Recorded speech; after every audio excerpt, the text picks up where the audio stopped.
அதாவது இந்த பொங்கலில் வந்து விவசாயிகள்கிட்டேருந்து நிறைய பண்புகளை நாம் தெரிஞ்சுக்க வேண்டிய நாள் இது. விவசாயிகள் வந்து அவங்க விவசாயம் முன்னேறி இருக்கிற அளவுக்கு விவசாயிகளுடைய வாழ்க்கை தரம் முன்னேறலை. அந்த அளவுக்கு அவர்கள் வந்து நாட்டுக்காக உழைச்சிக்கிட்டு இருக்கிறாங்க. அந்த காலத்திலே அதை பற்றி ஒரு கதை சொல்கிறது உண்டு. ஒரு வயசான ஆள் நிலத்தில் ஏறு உழுதுகிட்டு இருந்தாராம். கிழிஞ்சு போன ஒரு சின்ன துண்டை தான் இடுப்பில் கட்டியிருந்தாராம். தலையில் ஒரு கந்தலை சுற்றி இருந்தார். உடம்பு பூரா சேரு, ரொம்ப ஏழை. ஏறு ஓட்டிகிட்டு இருக்கிறவர் வேறு எப்படி இருப்பார்? இருந்தாலும் அந்த ஆள் ரொம்ப ஜாலியாக பாட்டு பாடிக்கிட்டே ஏறு உழுதுகிட்டு இருந்தாராம். உடம்புல தான் அவர் ஏழையை தவிர மனசில் ஒரு ஏழையாக தெரியல. அந்த சமயத்தில் அந்த நாட்டு ராஜா அந்த பக்கமாக குதிரை மேலே வந்தாராம். வேட்டைக்கு போயிட்டு பரிவாரங்களோடு திரும்பி வந்துக்கிட்டு இருக்கிறார். ரொம்ப செல்வ செழிப்பில் இருக்கிற ராஜா அவர் இந்த வயசான விவசாயியை பார்த்துருக்கார். இந்த ஆள் ரொம்பவும் ஏழைங்கிறது அவர் பார்த்தாவே பளிச்சுன்னு தெரியுது. கட்டிக்கிறதுக்கு நல்ல துணி இல்லை, உடம்போ இழைச்சி போயிருக்குது, வயிறு முதுகில் போய் ஒட்டிக்கிட்டு இருக்கு, கண்ணு குழி விழுந்து போயிருக்குது. ஆனாலும் முகத்தை பார்த்தா சந்தோஷமாக இருக்கிற மாதிரி இருக்குது. இவ்வளவு உற்சாகமாக பாடிக்கிட்டு இருக்கிறாரே அப்படின்னு ஆச்சரியமாக நினச்சி பார்த்தார் அந்த ராஜா. சரி, அவர்கிட்ட கொஞ்சம் பேச்சு கொடுத்து பார்க்கலாம் அப்படின்னு முடிவு பண்ணார்.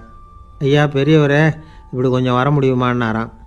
பொழுது போகிறதுக்குள்ளே நான் இந்த வயல் பூரா உழவு ஓட்டி ஆகணும், அதனால் பேசுகிறதுக்கு நேரம் இல்லை அப்படின்னாராம் அந்த பெரியவர். என்ன அவ்வளவு அவசரமாக? மீதி இருந்தால் நாளைக்கு உழுதக்கூடாதா? அது சரி, உனக்கு எத்தனை ஏக்கர் நிலம் இருக்குது அப்படின்னு விசாரிச்சிருக்கார் ராஜா. எனக்குன்னு சொந்தமாக உள்ளங்கை அளவு கூட நிலம் கிடையாது. இது எங்கள் முதலாளியோட நிலம். இதை பூராவும் உழுது முடித்தாதான் அவர் கூலி கொடுப்பார். நான் கூலிக்கு உழுதுகிட்டு இருக்கிறேன்.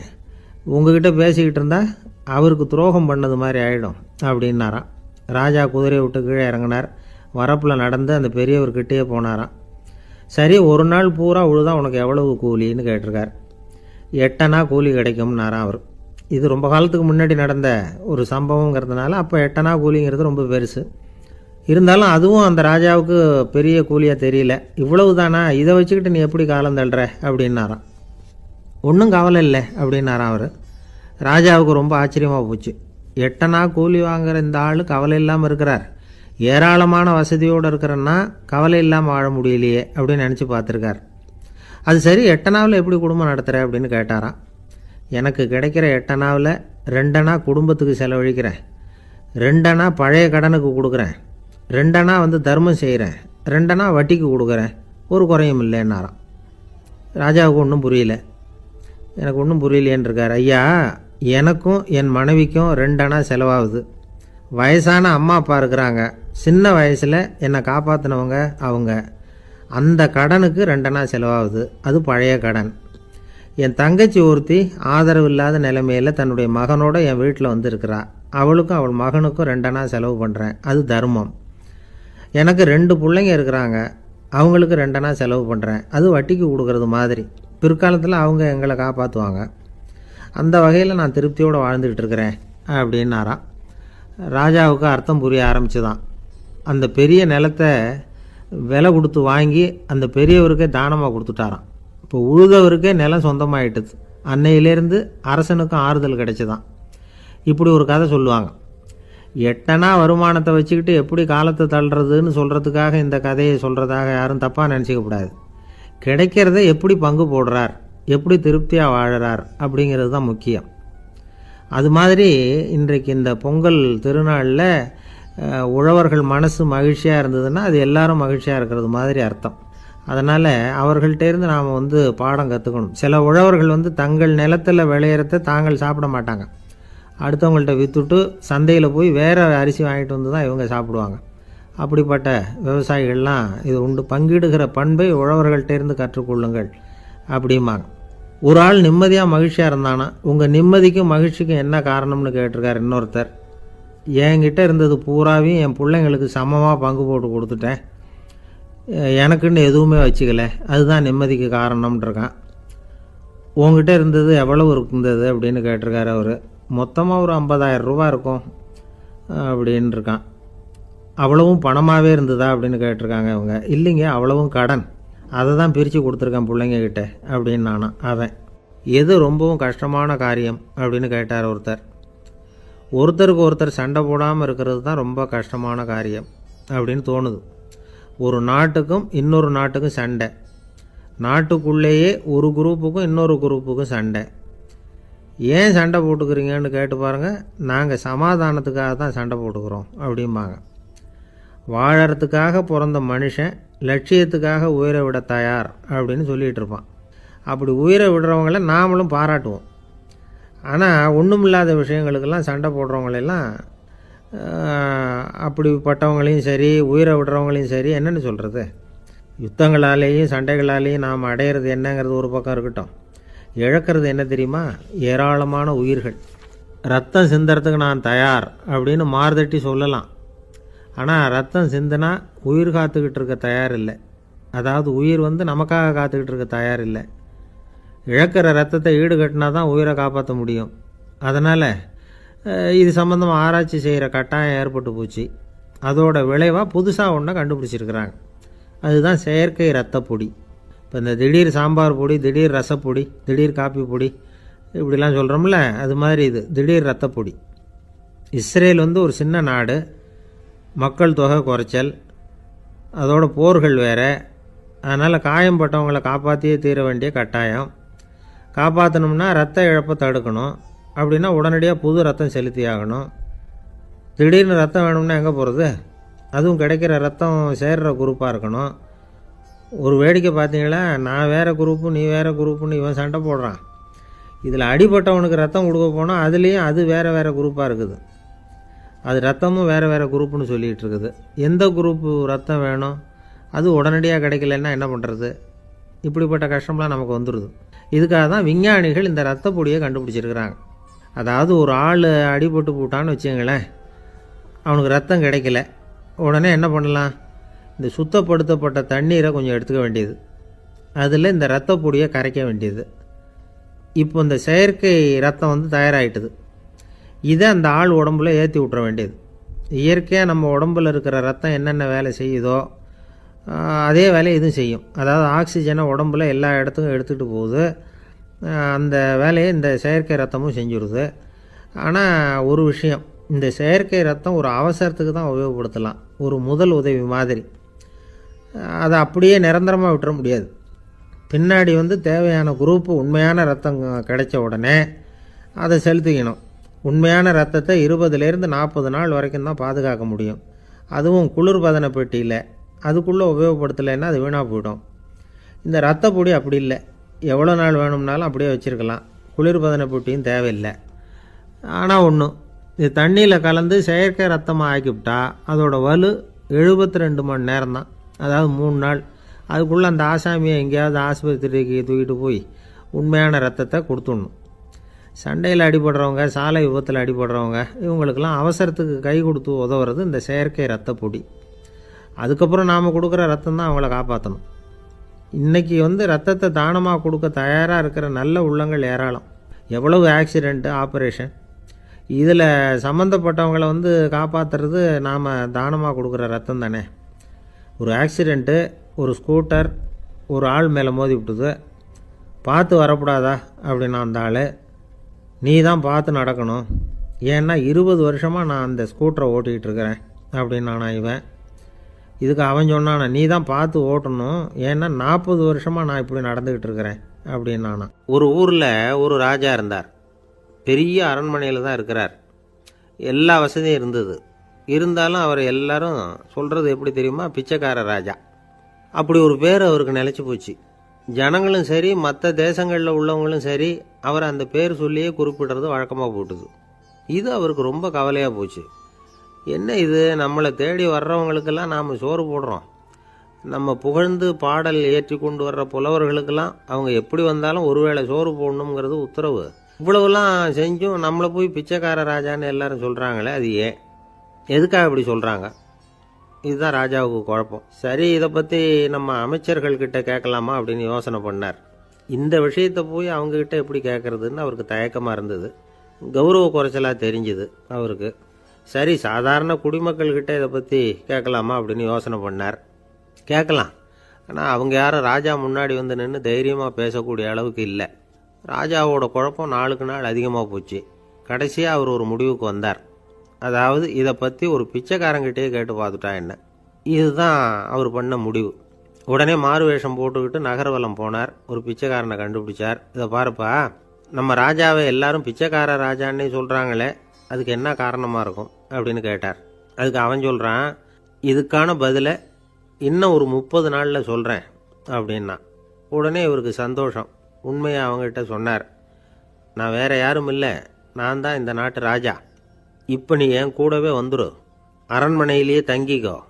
30 நாள் கழித்து எனக்கு பதில் சொல்லிவிட்டு அதுக்கப்புறமா நீ போகலாம் அப்படின்னு சொல்லி அழைச்சிட்டு வந்துட்டார். அரண்மனையில் ஒரு மூலையில் அவன் தங்கறதுக்கு இடம் கொடுத்தார். தினம் 2 வேளையும் இவனுக்கு சோறு போடுங்க அப்படின்னு உத்தரவு போட்டார். ராஜா கொடுத்த இடத்துல போய் உக்காந்துக்கிட்டான் அந்த பிச்சைக்காரன். தினமும் அந்த அரண்மனையில் நடக்கிறதையெல்லாம் கவனிச்சிக்கிட்டு வந்தான். வேளைக்கு சாப்பாடு வரும், சாப்பிட்டுக்கிட்டு இருக்கான். இப்படி 30 நாள் முடிஞ்சுது. ராஜா வந்தார். என்ன, என்னோட கேள்விக்கு பதில் என்னன்னு கண்டுபிடிச்சிட்டியான்னார். கண்டுபிடிச்சிட்டேன்னா. என்ன எல்லாரும் பிச்சைக்கார ராஜான்னு சொல்கிறாங்களே, அது நியாயமாக படுதா உனக்குன்னு கேட்டார். நியாயமாக தான் படுது, சந்தேகம் இல்லாமல் நீங்கள் பிச்சைக்கார ராஜா தான். என்ன தான் நீங்கள் வசதியோடவும் படைபலத்தோடவும் இருந்தால் கூட நீங்கள் எங்கள் வர்க்கத்தை சேர்ந்த ஆசாமி தான் அப்படின்னு அடித்து சொல்லிவிட்டான் அந்த ஆள். ஏனால் அப்படி சொல்கிறேன்னு கேட்டார் இவர். அரசே, ஒரு உண்மையை கண்டுபிடிச்சி சொல்கிறதா நான் உங்ககிட்ட சொன்னேன்.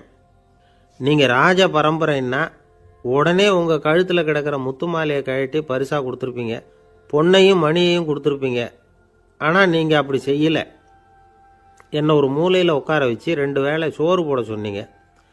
உங்களை தேடி யார் வந்தாலும், யார் பாராட்டி பேசினாலும் அல்லது பிரச்சனைகளை சொன்னாலும் நீங்கள் செய்கிற ஒரே காரியம் சோறு போடுறது தான். பிச்சைக்காரனுக்கு சோறு மட்டும்தான் உலகம். உங்கள் விஷயத்திலையும் நீங்கள் அப்படி தான் நினைக்கிறதாக தெரியுது. நல்லா கவனிங்க. எந்த ஒரு பிரச்சனைக்கும் சோறு தான் முடிவுன்னு நினைக்கிறீங்க பாருங்கள். நீங்கள் சந்தேகமில்லாத எங்களை சேர்ந்த ஆள் தான் அப்படின்னு விட்டான் அந்த பிச்சைக்காரன்.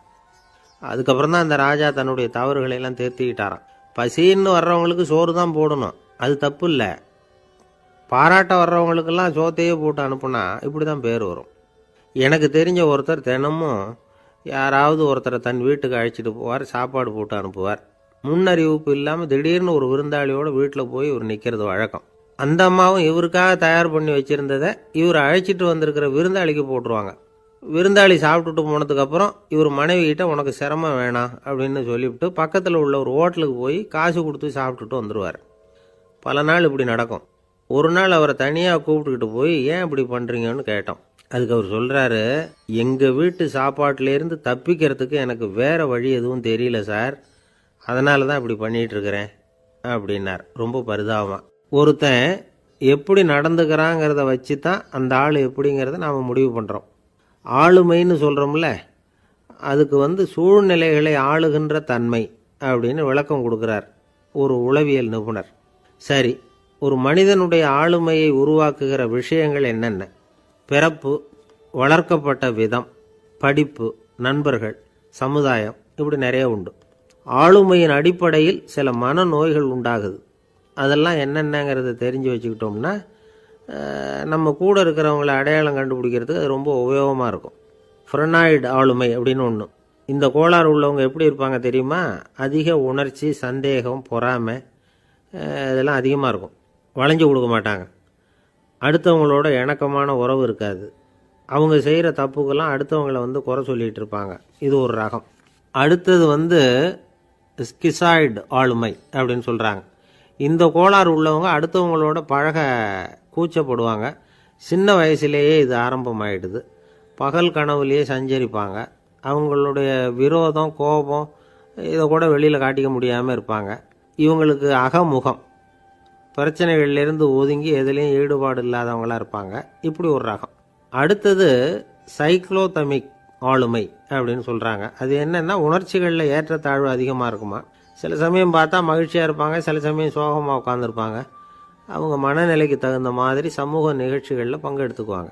இன்னொரு வகை என்னென்னா எண்ணப்பீடிகை ஆளுமை அப்படின்னு பேர் வச்சுருக்கிறாங்க. அதுக்கு இவங்களுக்கெல்லாம் கரெக்டாக இருக்கணும், எல்லாம் சட்டத்திட்டம் எதுலேயும் ஒரு ஒழுங்குமுறை, இப்படி எதிர்பார்க்குற மனோபாவம். இவங்க எதிர்பார்ப்புக்கும் வரன்முறைக்கும் மற்றவங்க கட்டுப்படணும்னு நினைப்பாங்க. இந்த நிலைமை நீடித்தா என்ன ஆகும் தெரியுமா? அலைக்கழிக்கிற எண்ணங்கள் திரும்ப திரும்ப ஒரே செயலை செய்ய தூண்டுற மன தளர்ச்சிக்கு ஆளாயிடுறாங்க. அடுத்தது ஹிஸ்டீரியா ஆளுமை. சின்ன விஷயத்தையெல்லாம் பெருசுப்படுத்தி நாடகமாக்குற நடிகர்கள் இவங்க. உணர்ச்சி அதிகம் உள்ளவங்க, இவங்க மன எழுச்சியில் பக்குவமின்மை, குழந்தைத்தனம், முதிர்ச்சியின்மை எல்லாம் இருக்கும். தன்னலம் மிக்க குணம், பிறர் தன்னை மட்டுமே கவனிக்கணும்னு நினச்சி செயல்படுறது, இதெல்லாம் இவங்க அடையாளம். அடுத்த ரகம் எப்படின்னா வளர்ச்சியற்ற ஆளுமைன்னு சொல்கிறாங்க.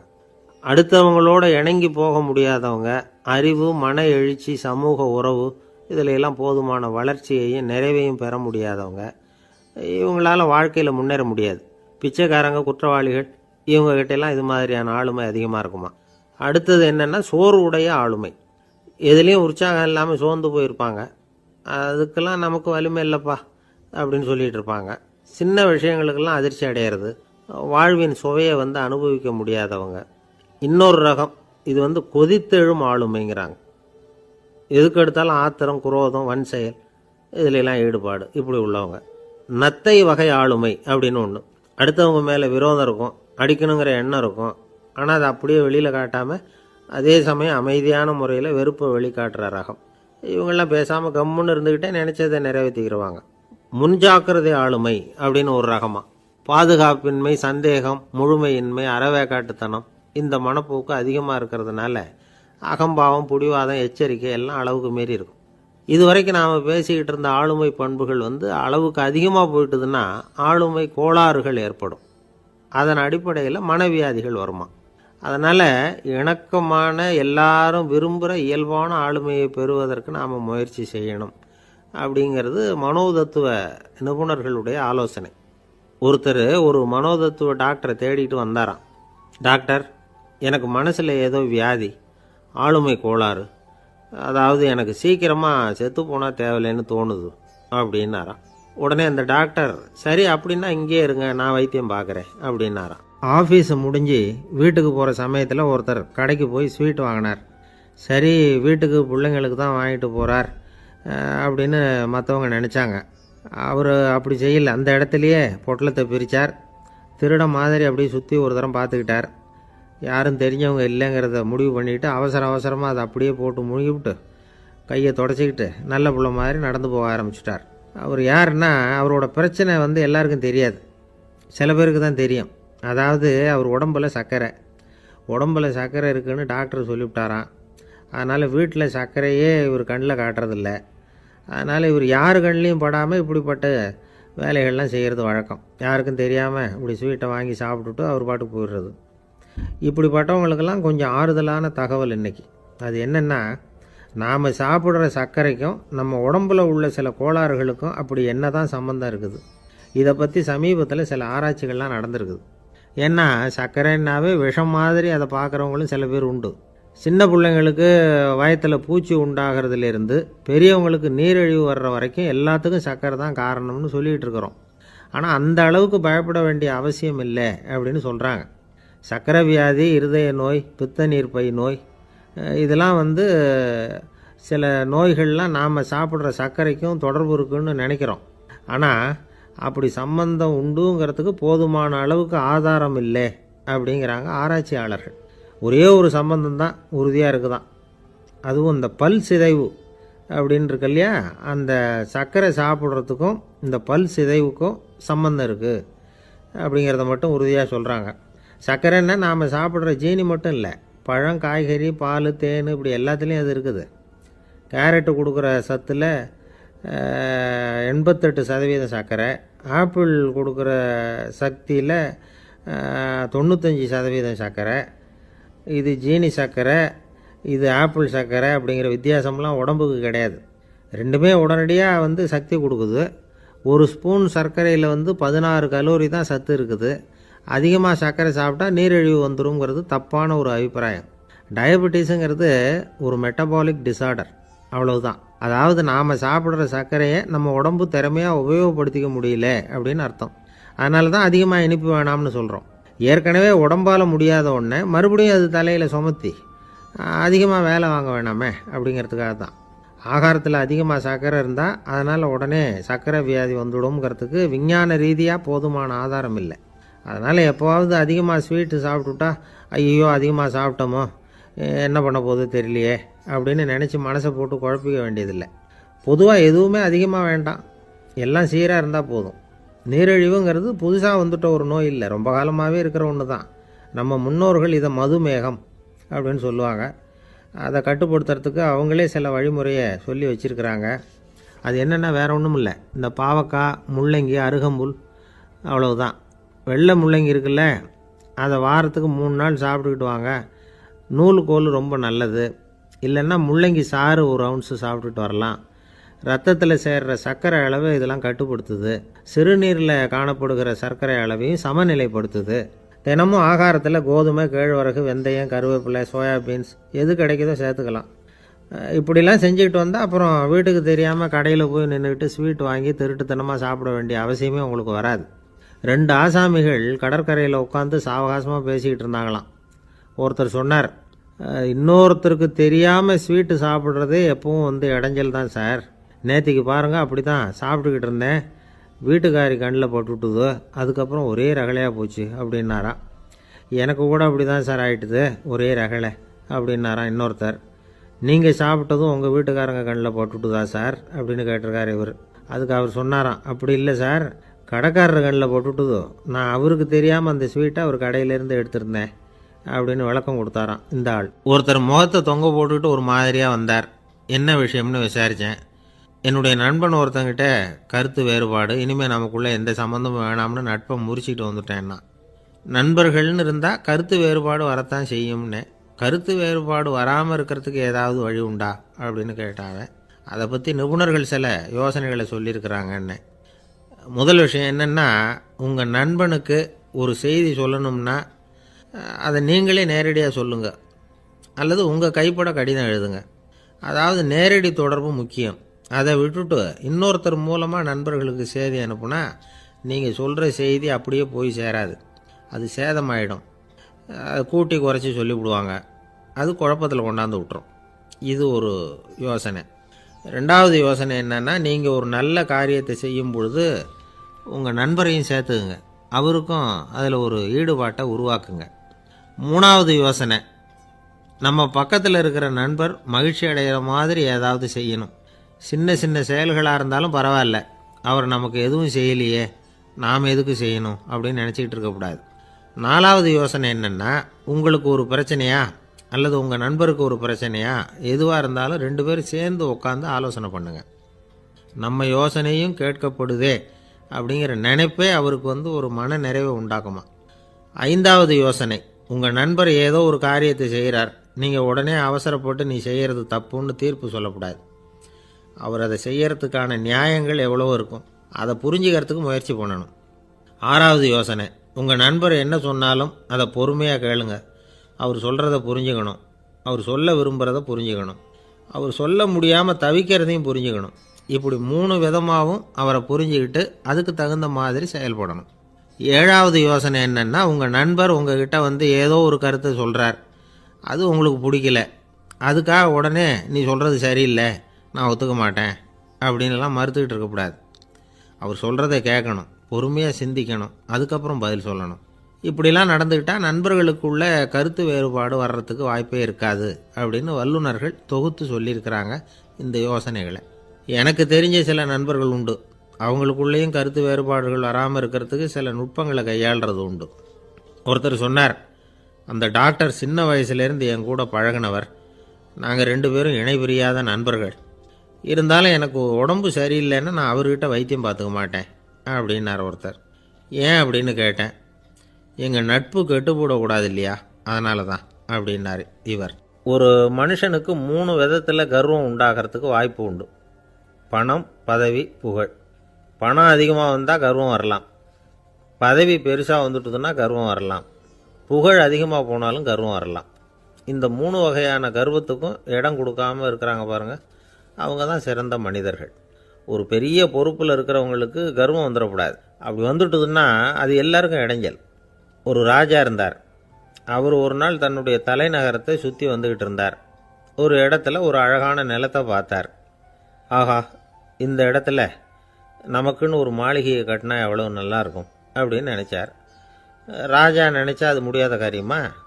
சரி, இந்த நிலம் யாருக்கு சொந்தம்னு விசாரிங்க அப்படின்னார் பக்கத்தில் இருந்தவங்கக்கிட்ட. அவங்கெல்லாம் ஓடி போய் விசாரித்தாங்க. அந்த இடம் வந்து ஒரு வயசான கிழவிக்கு சொந்தம், வயசான அம்மாவுக்கு சொந்தமாக. அந்த அம்மா தான் அதில் ஒரு குடிசையை போட்டு குடியிருந்துகிட்டு இருக்கிறாங்க. சரி, அந்த நிலத்துக்கு வந்து ஒரு விலையை நிர்ணயம் பண்ணி அதை அந்த வயசான அம்மாக்கிட்ட கொடுத்துருங்கோ அப்படின்னு உத்தரவு போட்டார் ராஜா. ஆனால் அந்த அம்மா இது எங்கள் பூர்வீக இடம், இதை விற்க மாட்டேன் அப்படின்னு சொல்லிவிட்டுது. சரி, 2 பங்கு விலை கொடுக்குறோம்னு சொல்லி பாருங்க அப்படின்னாங்க. அப்படியே சொன்னாங்க அரண்மனை ஆட்கள். அதுக்கும் சம்மதிக்கலை அந்த அம்மா. இதை கேள்விப்பட்டதும் ராஜாவுக்கு கோபம் வந்துட்டுது. தன்னுடைய ஆளுங்களை கூப்பிட்டார். போய் அந்த குடிசையை பிரிச்சேறிங்க, காசெல்லாம் ஒன்றும் கொடுக்காதீங்க அப்படின்னு கத்தினார். அவ்வளோதான். அடுத்த நிமிஷம் அரண்மனை ஆசாமிகள் போனாங்க, குடிசையை பிரித்து எரிஞ்சாங்க. அந்த வயசான அம்மா இருக்குது, அதுவும் அந்த இடத்த விட்டு துரத்தி விட்டாங்க. அந்த இடத்துல ஒரு அரச மாளிகையை கட்டி முடிச்சிட்டாங்க.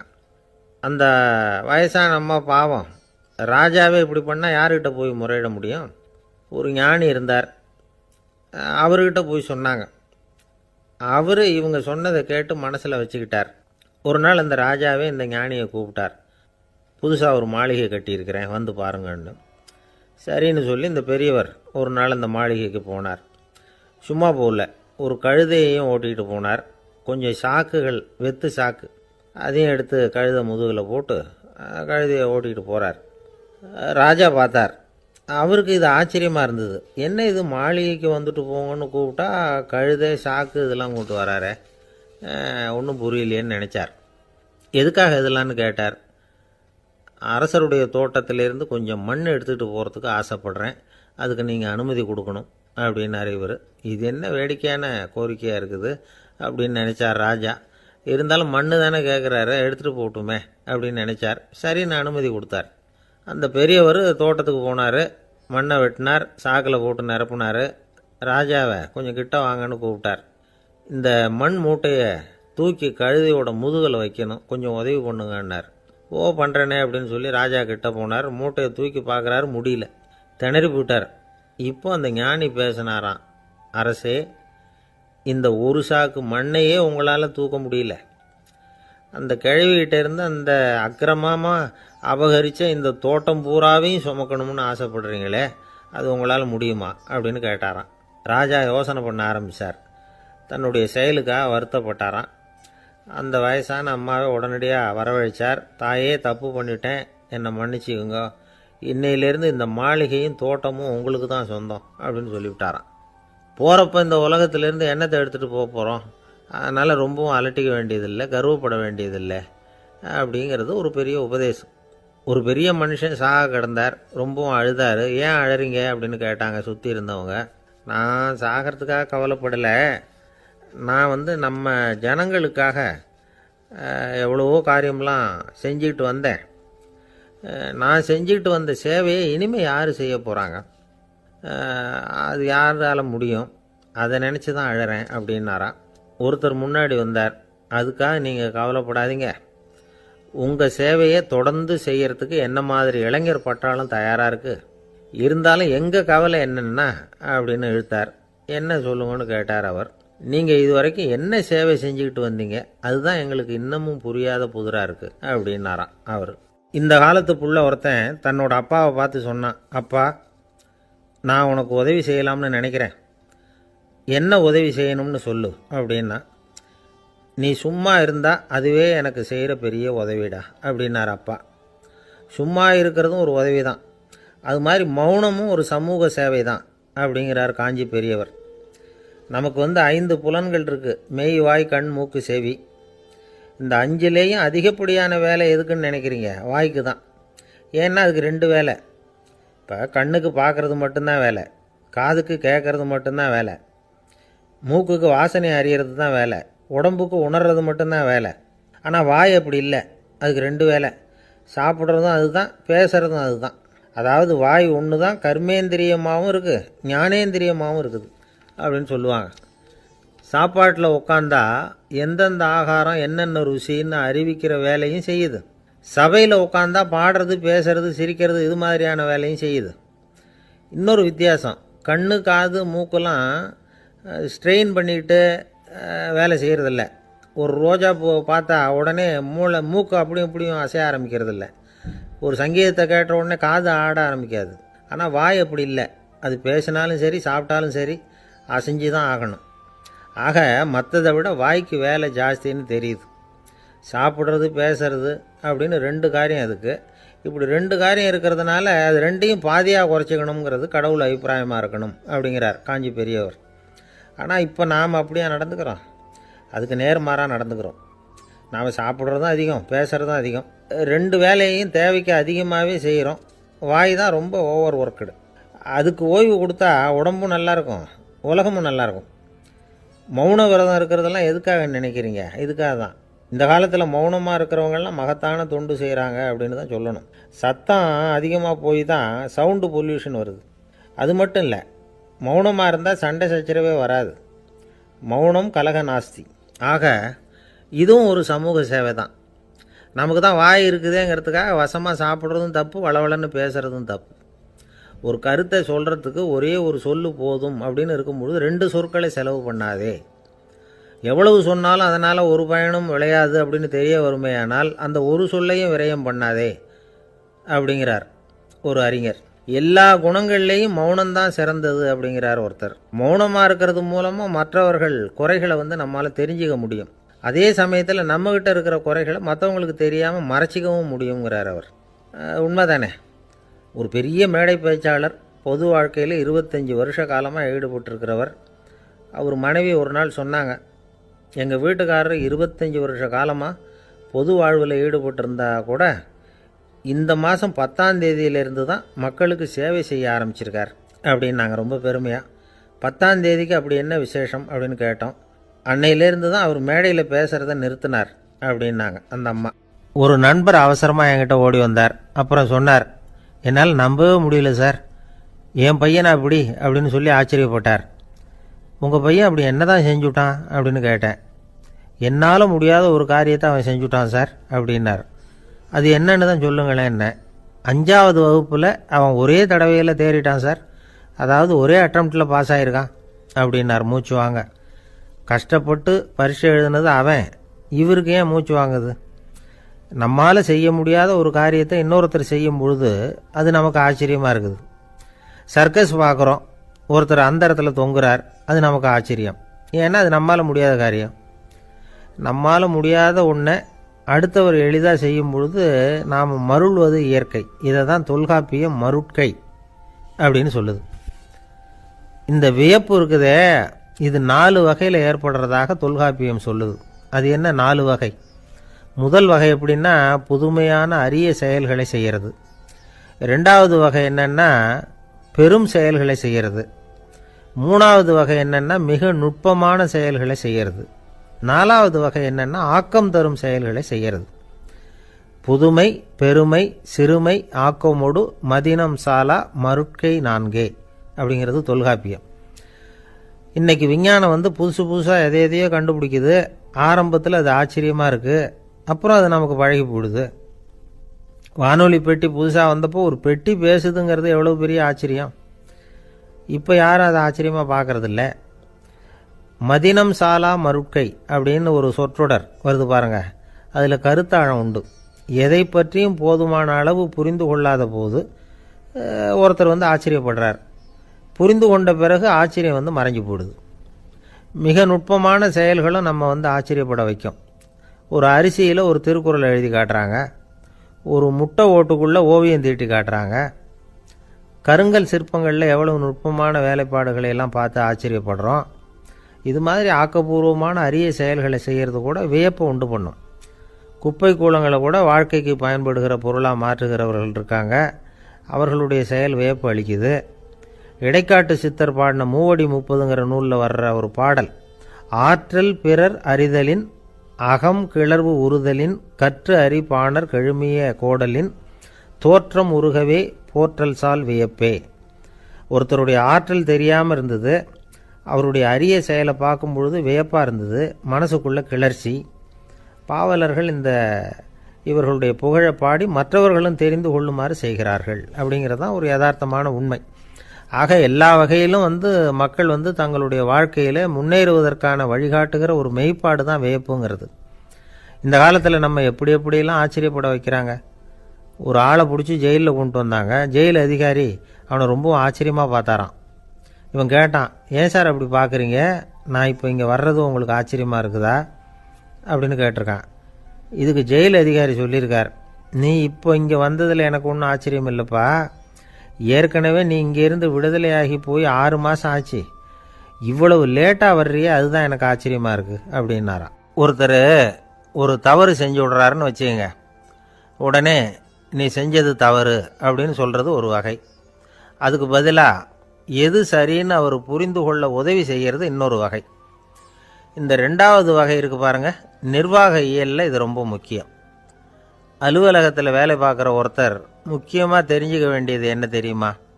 சக ஊழியர்கள்கிட்ட எப்படி பழகணும், மேலதிகாரிகள்கிட்ட எப்படி பழகணும், தனக்கு கீழே வேலை செய்கிறவங்க கிட்ட எப்படி பழகணும், வாடிக்கையாளர்கள்கிட்ட எப்படி பழகணும், இவங்க எல்லார்கிட்டையும் செம்மையான உறவை ஏற்படுத்திக்கிறது எப்படி, இதையெல்லாம் சொல்லிக் கொடுக்குற பாடம் தான் இன்டர் பர்சனல் ஸ்கில், திறமையான உறவு அப்படிங்கிறது.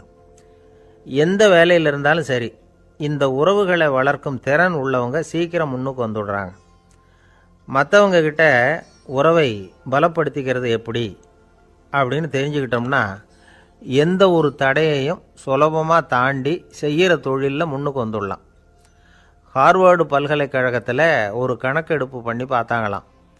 பார்க்குற வேலையில் எது மாதிரி குணாதிசயம் உள்ளவங்க வேகமாக முன்னுக்கு வர்றாங்க அப்படின்னு தெரிஞ்சுக்கிறதுக்காக இந்த கணக்கெடுப்பு. வெவ்வேறு துறையில் வேகமாக முன்னுக்கு வந்திருக்கிற பல பேரை சந்தித்து இந்த சர்வேயை நடத்தியிருக்கிறாங்க. அவங்க கண்டுபிடிச்சி சொல்லியிருக்கிற உண்மை என்ன தெரியுமா? ஒருத்தர் ஒரு வேலையில் இருந்தால் அது சம்பந்தப்பட்ட சப்ஜெக்ட் பற்றிய அறிவு 35% இருந்தால் போதுமா. ஆனால் உறவுகளை வளர்க்கக்கூடிய திறன், இன்டர் பர்சனல் ஸ்கில்லு 65% வேணும். இப்படி உள்ளவங்க சீக்கிரம் முன்னுக்கு வந்துடுறாங்களாம். அதனால் ஒருத்தருக்கு வேலை சரியாக புரியலைன்னா கூட விவரமாக மற்றவங்க கிட்ட பழகிறது எப்படின்னு புரிஞ்சால் போதும், அவர் முன்னுக்கு வந்துடலாம். அலுவலகங்களில் மட்டும் இல்லை, எல்லா இடங்கள்லையும் இது ரொம்ப முக்கியம். வீட்டுக்குள்ளேயும் இது ரொம்ப முக்கியம், வீட்டுக்கு வெளியேயும் இது முக்கியம். அடுத்தவங்க கிட்ட பழகிறது எப்படிங்கிறத தெரிஞ்சிக்காதவன் வாழ்க்கையில் முன்னேற முடியாது. இன்னைக்கு ஆயுதங்களால் காயப்படுத்தி கொள்ளுகிறவர்களை விட வார்த்தைகளால் காயப்படுத்தி கொள்ளுகிறவர்கள் தான் அதிகம். பெரியவங்க என்ன சொல்கிறாங்க தெரியுமா? நீங்கள் இந்த பூமியில் பிறந்ததன் அர்த்தம் பூர்த்தி ஆகணும்னா அடுத்தவங்களுக்கு உதவி பண்ணுங்க. அடுத்தவங்களுக்கு உதவி செய்ய முடியாவிட்டால் கூட பரவாயில்லை, ஆனால் யாரையும் புண்படுத்தி விடாதீங்க அப்படின்னு சொல்கிறாங்க. எனக்கு தெரிஞ்ச ஒருத்தர் ஒரு அலுவலகத்தில் வேலை பார்க்குறார். அவர் சொல்லுவார், எனக்கு இந்த இன்டர் பர்சனல் ஸ்கில் ரொம்ப அதிகம் சார், சக ஊழியர்கள்கிட்ட ரொம்ப சுமூகமாக நடந்துக்குவேன். என் கூட வேலை பார்க்குற ஒருத்தருக்கு ஏதாவது ஒரு கஷ்டம்னா அந்த சமயத்தில் அவர் செய்ய வேண்டிய வேலையை நான் செஞ்சுருவேன் சார் அப்படிம்பார். நான் அவர்கிட்ட சமீபத்தில் அப்படி ஏதாவது செஞ்சுருக்கீங்களா அப்படின்னு கேட்டேன். செஞ்சுருக்கேன் சார். போன வாரம் புதன்கிழமை ஆஃபீஸில் என் பக்கத்து சீட்டுக்காரருக்கு வயிற்று வலி, உடனே நான் மெடிக்கல் லீவ் போட்டுவிட்டு எங்கள் வீட்டுக்கு போயிட்டேன் சார் அப்படின்னார். ஒரு அம்மா தெருவில் உட்காந்து என்னத்தையோ தேடிட்டு இருக்கிறாங்க. அந்த அம்மா ஒரு சுஃபி ஞானி. அவங்க பேர் என்னென்னா ரபியா அல் அடாவியா. அந்த அம்மாவுக்கு கண் கூட தெளிவாக தெரியாது. அந்த பக்கமாக வந்த சில பேர் இவங்களுக்கு உதவி செய்கிறதுக்காக வந்தாங்க. என்ன தேடிட்டு இருக்கிறீங்க அப்படின்னு கேட்டாங்க. இதுக்கு அந்த அம்மா, அந்த கேள்வி அவ்வளோ முக்கியத்துவம் இல்லை, நான் தேடிட்டு இருக்கிறேன், உங்களால் முடிஞ்சால் எனக்கு உதவி பண்ணலாம் அப்படின்னாங்களாம். உதவி செய்ய வந்தவங்களுக்கு ஆச்சரியம். எதை தேடுறோங்கிறது தெரியாமல் இப்படி ஏன் நேரத்தை செலவழிக்கிறீங்க, நாங்கள் எப்படி உங்களுக்கு உதவ முடியும், எங்களுக்கு ஒன்றும் புரியலையே அப்படின்ட்டுருக்காங்க. சரி, உங்களை திருப்தி பண்ணுறதுக்காக சொல்கிறேன், ஒரு குண்டூசி தொலைஞ்சி போச்சு, அதை தேடுறேன் அப்படின்னாங்களாம் அந்த அம்மா. அதுக்கப்புறம் இவங்களும் சேர்ந்து தேட ஆரம்பிச்சிட்டாங்க. கொஞ்ச நேரம் ஆச்சு, ஒன்றும் கிடைக்கல. உதவி செய்ய வந்தவங்களும் அழுத்து போட்டாங்க.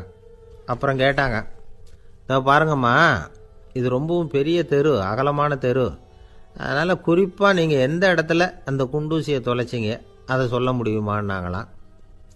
இதுக்கு அந்த அம்மா, நீங்கள் மறுபடியும் அர்த்தமில்லாத கேள்வியை கேட்குறீங்க, உங்கள் கேள்விக்கும் நான் தேடுறதுக்கும் என்ன சம்மந்தம்னாங்களாம். இதை கேட்டதும் அவங்க ஒரு மாதிரி ஆயிட்டாங்க. என்னம்மா நீங்கள் பைத்தியம் மாதிரி பேசுகிறீங்க அப்படின்னாங்களாம். சரி, உங்களை மறுபடியும் திருப்திப்படுத்துறதுக்காக சொல்கிறேன். அதை நான் எங்கள் வீட்டில் தொலைச்சுட்டேன் அப்படின்னாங்களாம்.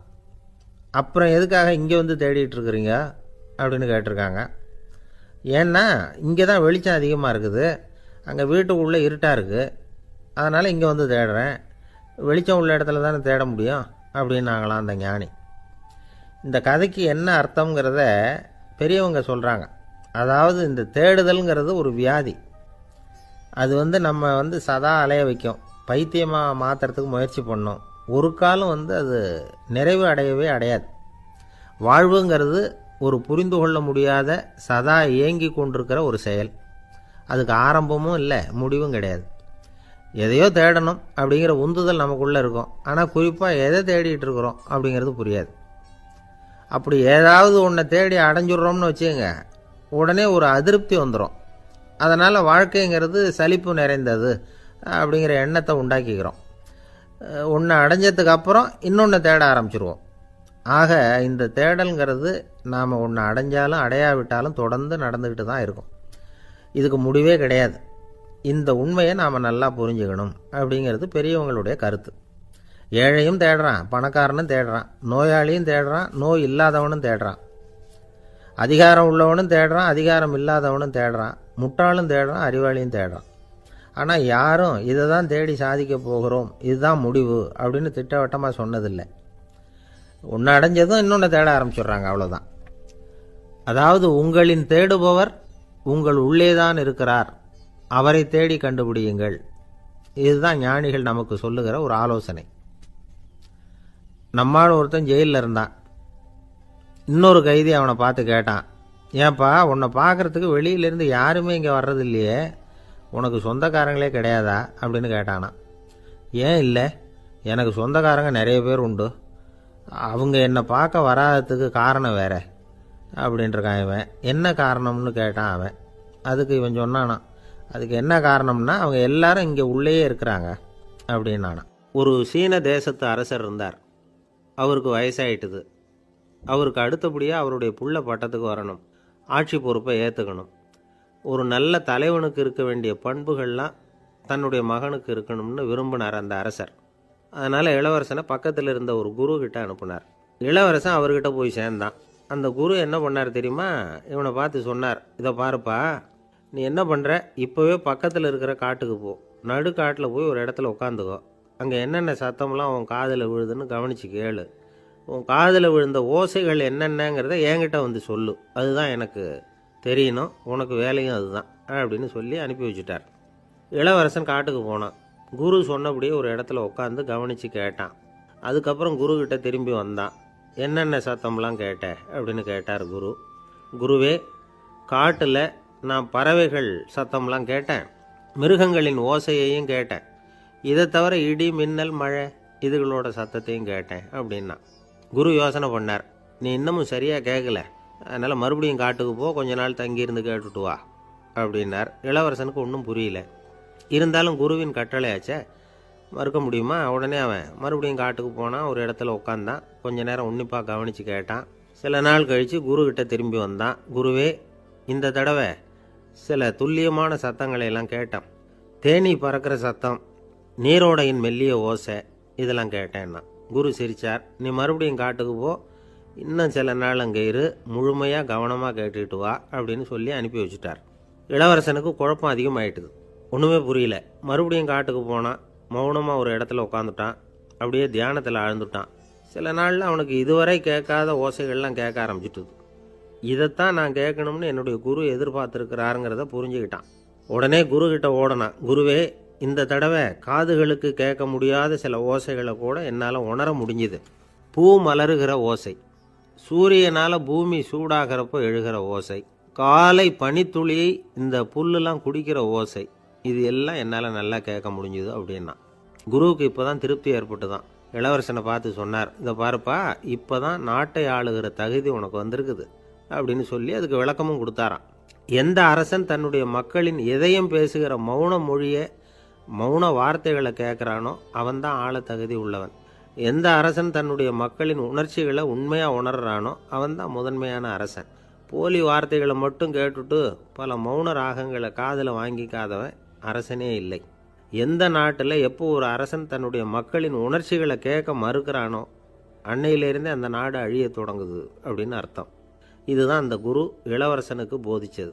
வாயால் பேசுகிறத மட்டும் கேட்டு ஏமாறக்கூடாது, உணர்ச்சிகளையும் கேட்கறதுல தான் மனப்பக்குவம் உண்டாகும். மக்கள் உணர்ச்சிகளை புரிந்து கொள்ளாத அரசர்கள் நீடிச்சிருக்க முடியாது. அது மாதிரி நாடுகளில் அடிக்கடி குழப்பம் தான் உண்டாகும். அப்படி இருந்தால் அடிக்கடி ஆட்சி மாறிக்கிட்டு இருக்கும்.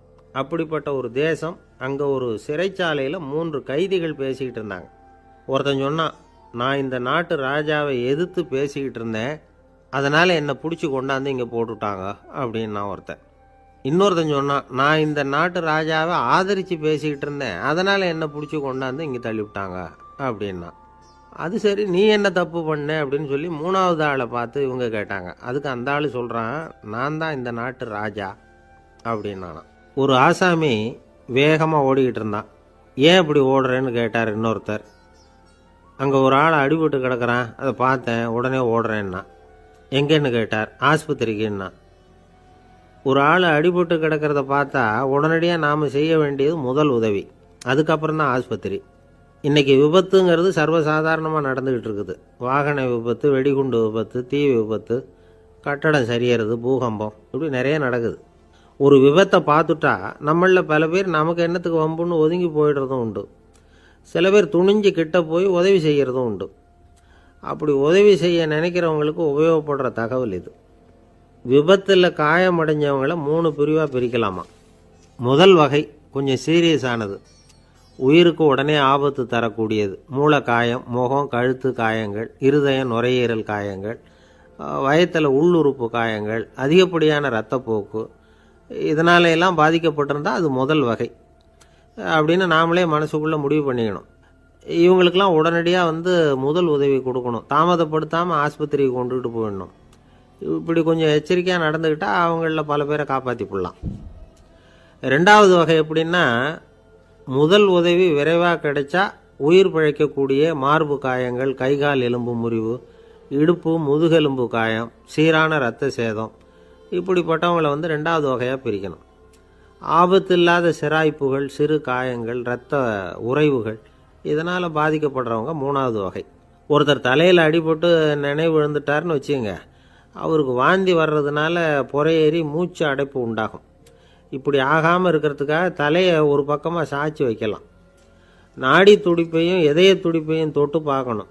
அது குறைஞ்சிருந்தாலும் சரி, நின்று இருந்தாலும் சரி, அவர் மார்பை நிமிஷத்துக்கு 80 தடவை உள்ளங்கையால் அழுத்தி இதய துடிப்பை மீட்கிறதுக்கு உதவி பண்ணணும். கழுத்தில் காயம்பட்டாலும் ஆபத்து அதிகம். கழுத்துக்கு அடியில் ஒரு துண்டை மடித்து வைக்கலாம். 2 பக்கமும் சின்ன தலையணை அல்லது துணி மடிப்புகளை வச்சு கழுத்தை அதிகமாக அசையாமல் பார்த்துக்கலாம். முதுகெலும்பு முறிஞ்சிருக்குமோ அப்படிங்கிற சந்தேகம் இருந்ததுன்னா அவரை அதிகமாக அசைய விடக்கூடாது. அதிகமாக அசைஞ்சால் தண்டு இடத்துல பாதிப்பு ஏற்பட்டு கைகால் விளங்காமல் போயிடும். அவரை ஒரு கனமான போர்வை இல்லைன்னா பாயில் படுக்க வச்சு 4 பேர் மெதுவாக தூக்கி மருத்துவ உதவிக்கு அனுப்பி வைக்கலாம்.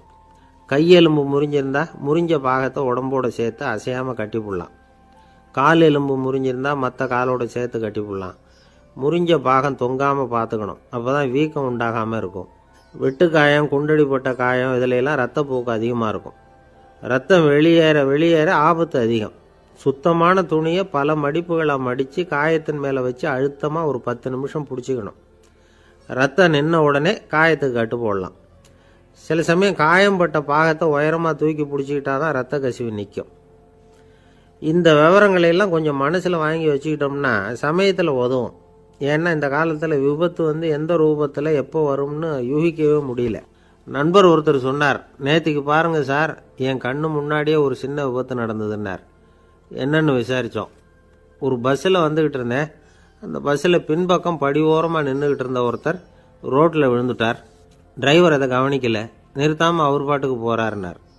கண்டக்டர் உடனே விசில் கொடுத்து பஸ்ஸை நிறுத்த வேண்டியது தானே அப்படின்னோம். அதுதான் சார் முடியாமல் போச்சுன்னார் அவர். ஏன்னு கேட்டாங்க. தவறி கீழே விழுந்ததே அந்த கண்டக்டர் தான் சார் அப்படிங்கிறார். ஒரு நண்பர், அவர்கிட்ட பேசிக்கிட்டு இருந்தேன். மனித உறவுகள் பற்றி அவர் சொல்லிகிட்டு இருந்தார். அமெரிக்காவில் தந்தை மகன் உறவு எப்படி இருக்குது அப்படிங்கிறத விளக்கிறதுக்கு அவர் ஒரு கதையை சொன்னார். ஒரு அப்பா பகல் பூராவும் அலுவலகத்தில் வேலை, ஓடி ஆடி உழைச்சிக்கிட்டு களைச்சி போய் ராத்திரி 10 மணிக்கு மேலே வீடு திரும்பினான். வீட்டு வாசலில் அவரோட மகன் காத்துக்கிட்டு இருக்கிறான். இன்னமும் தூங்கலை. அப்பா வாசல்லையே தடுத்து நிறுத்தி, அப்பா உனக்கு சம்பளம் எவ்வளவு அப்படின்னு கேட்குறான். ஏற்கனவே ஆஃபீஸு பிரச்சனைகளால் அலுத்து போய் திரும்புகிற அப்பாவுக்கு கோவம் வந்துடுது. என்னடா இப்படிலாம் கேளுன்னு உங்கள் அம்மா உனக்கு சொல்லி கொடுத்தாளா அப்படின்னு சொல்லிவிட்டு உள்ளே போய் சட்டையை கட்டி மாட்டிவிட்டு குளிச்சுவிட்டு மறுபடியும் வெளியில் வந்து உடையை மாற்றுகிற சமயம் அப்போ மறுபடியும் மகன் உள்ளே வந்து நிற்கிறான் அவர் முன்னாடியே. அப்பா உனக்கு எவ்வளவு சம்பளங்கிறான் மறுபடியும். அப்பாவுக்கு எரிச்சல் அதிகமாகிட்டுது. மணிக்கு $20 போதுமா அப்படின்னார். அப்படின்னா எனக்கு ஒரு $10 தர முடியுமான்னா மகன். இதுக்கு தான் என் சம்பளம் எவ்வளவுன்னு கேட்டியா? 2ஆம் வகுப்பு படிக்கிற உனக்கு எதுக்குடா $10 அப்படின்னு கத்திவிட்டு தொலைக்காட்சி பெட்டியின் முன்னாடி போய் உட்காந்துக்கிட்டு ஏதோ நிகழ்ச்சியை பார்க்க ஆரம்பிச்சிட்டார். கொஞ்ச நேரம் கழித்து மறுபடியும் மகன் வந்து நிற்கிறான். அப்பா ப்ளீஸ் எனக்கு ஒரு $10 கொடுக்க முடியுமா? மகனுடைய கண்களில் கண்ணீர். என்னடா அவன் கண்ணீரை காட்டி காரியம் சாதிக்கலாம்னு பார்க்குறியா? ஒரு காசு கூட கொடுக்க மாட்டான் போ அப்படின்னு விரட்டி விட்டான். மகன் கண்ணீரை தொடச்சிக்கிட்டே கண்ணை தொடச்சிக்கிட்டு பேசாமல் போய் படுத்துக்கிட்டானான். கொஞ்ச நேரம் ஆச்சு. அப்பாவோட கோபம் கொஞ்சம் கொஞ்சமாக குறைஞ்சிது. பிள்ளைகிட்ட கோபமாக கத்துனது தப்பு தாங்கிறது புரிஞ்சுது அவனுக்கு. எழுந்திரிச்சு போனான், படுக்கை இறக்கி போனான். மகனை பார்த்தான். அவன் தலையணையை கட்டி பிடிச்சிக்கிட்டு அழுதுகிட்டு இருக்கிறான். அவனை மெல்ல நெருங்கி அவங்ககிட்ட எதமாக பேசுகிறதுக்கு ஆரம்பித்தானான். எதுக்குடா உனக்கு $10 பள்ளிக்கூடத்தில் கேட்டாங்களா அப்படின்னு கேட்டானான். மகன் சொல்லியிருக்கான், இல்லை டாடி, உனக்கு 1 மணி நேரம் சம்பளம் $20ன்னு சொன்னேன். நீ ஏற்கனவே எனக்கு கொடுத்த பாக்கெட் மணி $10 என்கிட்ட இருக்குது. இப்போ நீ இன்னொரு $10 கொடுத்தீங்கன்னா அதையும் சேர்த்து $20 ஆகிடும். அந்த $20 நான் உனக்கு கொடுத்துருவேன். அப்படி கொடுத்தா நீ என் கூட 1 மணி நேரம் செலவழிப்ப இல்லையா? அதுக்காக தான் $10 கேட்டேன் அப்படின்னு சொன்னானான். அந்த அப்பா கண்ணு கலங்கி போச்சான். ஆதரவோடு தன்னுடைய மகனை கட்டி பிடிச்சி அழ ஆரம்பிச்சிட்டாராம். இதுதான் நண்பர் சொன்ன கதை. அமெரிக்கா மட்டும் இல்லை, உலகம் பூராவும் இன்றைக்கி மனித உறவுகள் இப்படி தான் மாறிட்டுருக்கு. பெரியவர்கள் அறிவுரை என்ன தெரியுமா? உங்கள் குழந்தைகளிடமிருந்து குழந்தை பருவத்தை பிரித்து விடாதீர்கள் அப்படிங்கிறது தான். அதாவது இன்றைய குழந்தைகள் தங்கள் பிருந்தாவனத்தை இழந்து விடுகிறார்கள் அப்படிங்கிறது அவங்களுடைய கருத்து. இந்த நிலைக்கு நாம் காரணமாக இருந்துடக்கூடாது. குழந்தைகளோட விளையாடுவோம், குடும்பத்தோடு உறவாடுவோம் அப்படிங்கிறது தான் நம்முடைய நோக்கமாக இருக்கணும். இன்றைய உறவு முறைக்கு இன்னொரு உதாரணம் சொல்லுவாங்க. ஒருத்தர் வந்தாராம், அவர் பக்கத்தில் ஒரு சின்ன பையன். நாம் அவரை விசாரிக்கிறோம், யார் இந்த பையன் அப்படின்னா அவர் சொல்கிறார், இவன் எனக்கு தூரத்து உறவு அப்படின்னாராம். இந்த தூரத்து உறவுன்னா எப்படின்னு இருக்கான். இதுக்கு அவன் சொல்லியிருக்கிறான், இவன் எங்கள் அப்பாவுக்கு 8வது புள்ள அப்படின்னானான். ஒரு ஊரில் ஒரு பெரிய ஞானி இருந்தார். அவர் படுக்கையில் இருந்தார். இன்னும் கொஞ்ச நேரம்தான் அவர் இந்த உலகத்தில் இருக்க போகிறார். அவரை சுற்றி ஏகப்பட்ட கூட்டம். ஏற்கனவே அவருடைய உபதேசங்களை கேட்டவங்க பல பேர் அவரை சுற்றி நிற்கிறாங்க. அந்த ஞானி மெதுவாக கண்ணை திறந்து பார்க்குறார். எல்லாரும் அவருடைய கடைசி வார்த்தையை கேட்கறதுக்காக அவளோட காத்துக்கிட்டு இருக்கிறாங்க. அந்த ஞானி மெதுவாக பேச ஆரம்பித்தார். நான் என்னுடைய வாழ்நாள் பூராவும் உங்களுக்கு நிறைய போதனைகள் சொல்லிக்கிட்டு இருக்கிறேன். பேரானந்தம், மகிழ்ச்சி, தியானத்தன்மை இதை பற்றியெல்லாம் சொல்லியிருக்கிறேன். இப்போ நான் வேறு ஒரு கரைக்கு போய்கிட்டுருக்கிறேன். நான் இனிமேல் இந்த கரையில் இருக்க மாட்டேன். நீங்கள் நான் சொன்னதையெல்லாம் கேட்டீங்க, ஆனால் எதையும் நீங்கள் நடைமுறைப்படுத்தி பார்க்கல. எல்லாம் கேட்டதோடு சரி, அதோடு விட்டுவிட்டீங்க. அப்புறம் அதை தள்ளி போட்டுக்கிட்டே வந்துட்டீங்க. மேலும் அதை தள்ளி போடுறதுல எந்த பிரயோஜனமும் கிடையாது. இப்போ நான் போய்கிட்டு இருக்கிறேன், உங்களில் யாராவது என்னோட வர்றதுக்கு தயாரா அப்படின்னு கேட்டார். அவ்வளவுதான், யாரும் வாயை திறக்கலை. ஒரே மௌனம், சத்தமே இல்லை. ஒருத்தர் பார்த்துக்கிட்டே நிற்கிறாங்க. அந்த கூட்டத்தில் ஒரு ஆள் அந்த ஞானி கூடவே 40 வருஷத்துக்கு மேலே இருந்திருக்கிறான். அவனும் வாயை திறக்காமல் இன்னொருத்தன் முகத்தை பார்த்துக்கிட்டே நிற்கிறான். இந்த சமயத்தில் பின்னாடி நின்றுக்கிட்டு இருந்த ஒருத்தன் கையை தூக்கினான். ஞானி அவனை பார்த்தார். சரி, ஒருத்தனுக்காவது நம்மோட வர்றதுக்கு தைரியம் இருக்குது அப்படின்னு நினச்சார். ஆனால் அந்த ஆள் என்ன சொன்னான் தெரியுமா? ஐயா, நீங்கள் கேட்குறப்போ நான் உடனே எழுந்திருக்கல, கையை மட்டும்தான் தூக்கினேன். என்ன காரணம்னா, நான் எப்படி அடுத்த கரைக்கு வந்து சேர்றதுங்கிறது தெரிஞ்சுக்கிறதுக்காக தான். அந்த விவரத்தை மட்டும் இப்போ உங்ககிட்ட இருந்து நான் தெரிஞ்சுக்க ஆசைப்பட்றேன். ஏன்னா இப்போ நான் உங்கள் கூட வர்றதுக்கு தயாராக இல்லை. எவ்வளவோ காரியங்களை நான் இன்னும் இங்கே முடிக்க வேண்டி இருக்குது. வீட்டுக்கு ஒரு விருந்தினர் வந்திருக்கிறார். என்னுடைய இளைய மகனுக்கு கல்யாணம் பண்ணி வைக்கணும். அதனால் இன்றைக்கி உங்கள் கூட வர முடியாது. அது மட்டும் இல்லை, இப்போ உங்கள் கூட அடுத்த கரைக்கு வந்தால் திரும்பி வர முடியாதுன்னு வேறு சொல்கிறீங்க. அதனால் இப்போ நான் வரல. இன்னொரு நாள் நிச்சயமாக நான் வர்றேங்க, வந்து உங்களை சந்திக்கிறேன். அதனால் இப்போ நீங்கள் இன்னொரு தடவை எங்களுக்கு விளக்கமாக சொல்லணும். ஏற்கனவே பல தடவை சொல்லியிருக்கிறீங்க. தயவு பண்ணி இப்போ ஒரு தடவை சொன்னீங்கன்னா சௌகரியமாக இருக்கும். அந்த அடுத்த கரையை அடையிறது எப்படி? இப்போ ஒரு தடவை அதை விளக்கமாக சொல்லிட்டிங்கன்னா நல்லா ஞாபகப்படுத்திக்குவேன். அது சரியான சமயம் வர்றப்போ இது எனக்கு உதவியாக இருக்கும் அப்படின்னு நானும். ஆனால் உண்மை என்ன தெரியுமா? அந்த சரியான சமயம் வரவே இல்லை அப்படிங்கிறது தான் உண்மை. இப்படி அந்த கதை முடியும். இந்த கதை அந்த ஒரு ஆளுக்கு மட்டும் இல்லை, கிட்டத்தட்ட எல்லாருக்குமே அது பொருந்தும் அப்படிங்கிறாங்க விவரம் தெரிஞ்சவங்க. எல்லாருமே அந்த சரியான தருணத்துக்காகத்தான் காத்துக்கிட்டு இருக்கிறாங்களாம். அதுக்காக ஜோசியம் பார்க்குறாங்க, கைரேகை பார்க்குறாங்க, நாளைக்கு என்ன நடக்குங்கிற ஆவலில் எல்லாரும் காத்துக்கிட்டு இருக்கிறாங்க. ஆனால் அந்த ஒரு நாள் ஒருபோதும் வரப்போகிறதில்ல. நீங்கள் தள்ளி போடுறதுக்காக பல அர்த்தமில்லாத காரணங்களை தேடுறீங்க அப்படிங்கிறார் ஒரு ஞானி. காத்திருக்கிறதுலேயே நம்ம காலம் ஓடி போயிடுது. ஏன்னா இன்றைக்கி நாம் சிந்திக்கிறது நாளைக்கு நாம் சிந்திக்கிறது இல்லை. ஒவ்வொரு நாளும் ஒவ்வொரு மாதிரி போயிடுது. நாளைக்கு மறுநாளை பற்றியே சிந்திக்கிறோம். இப்படியே அது பாட்டுக்கு போயிடும். கரையை தொட்டு பார்க்குறது எப்போ? இதுதான் கேள்வி. நமக்கு வேண்டியப்பட்ட ஒருத்தர் ஒரு ரயில்வே பிளாட்ஃபாரத்தில் நின்றுட்டு இருக்கிறார். அங்கே இருக்கிறவங்ககிட்ட கேட்குறாராம், விசாரிக்கிறார், ஏங்க கிழக்க போகிற ரயில் போயிட்டுதுங்களான்னாராம். போயிட்டுதுன்னு இருக்கிறாங்க. கொஞ்ச நேரம் கழித்து ஏங்க மேற்க போகிற ரயில் போயிட்டுதுங்களான்னு கேட்டிருக்காரு. போயிட்டுதுங்களான் இருக்காங்க. அப்புறம் கொஞ்ச நேரம் கழித்து மறுபடியும் ஏங்க 10:30 மணி வண்டி போயிட்டுதான்னு கேட்டிருக்காரு. தொடர்ந்து காலையிலேருந்து சாயந்தரம் வரைக்கும் இப்படி ஒரே இடத்துல நின்றுட்டு கேட்டுக்கிட்டே இருக்கிறார். இதை பார்த்துக்கிட்டு இருந்த ஒருத்தர் அவர்கிட்ட ஏங்க நீங்கள் எங்கே போகணும் அப்படின்னு கேட்டாராம்.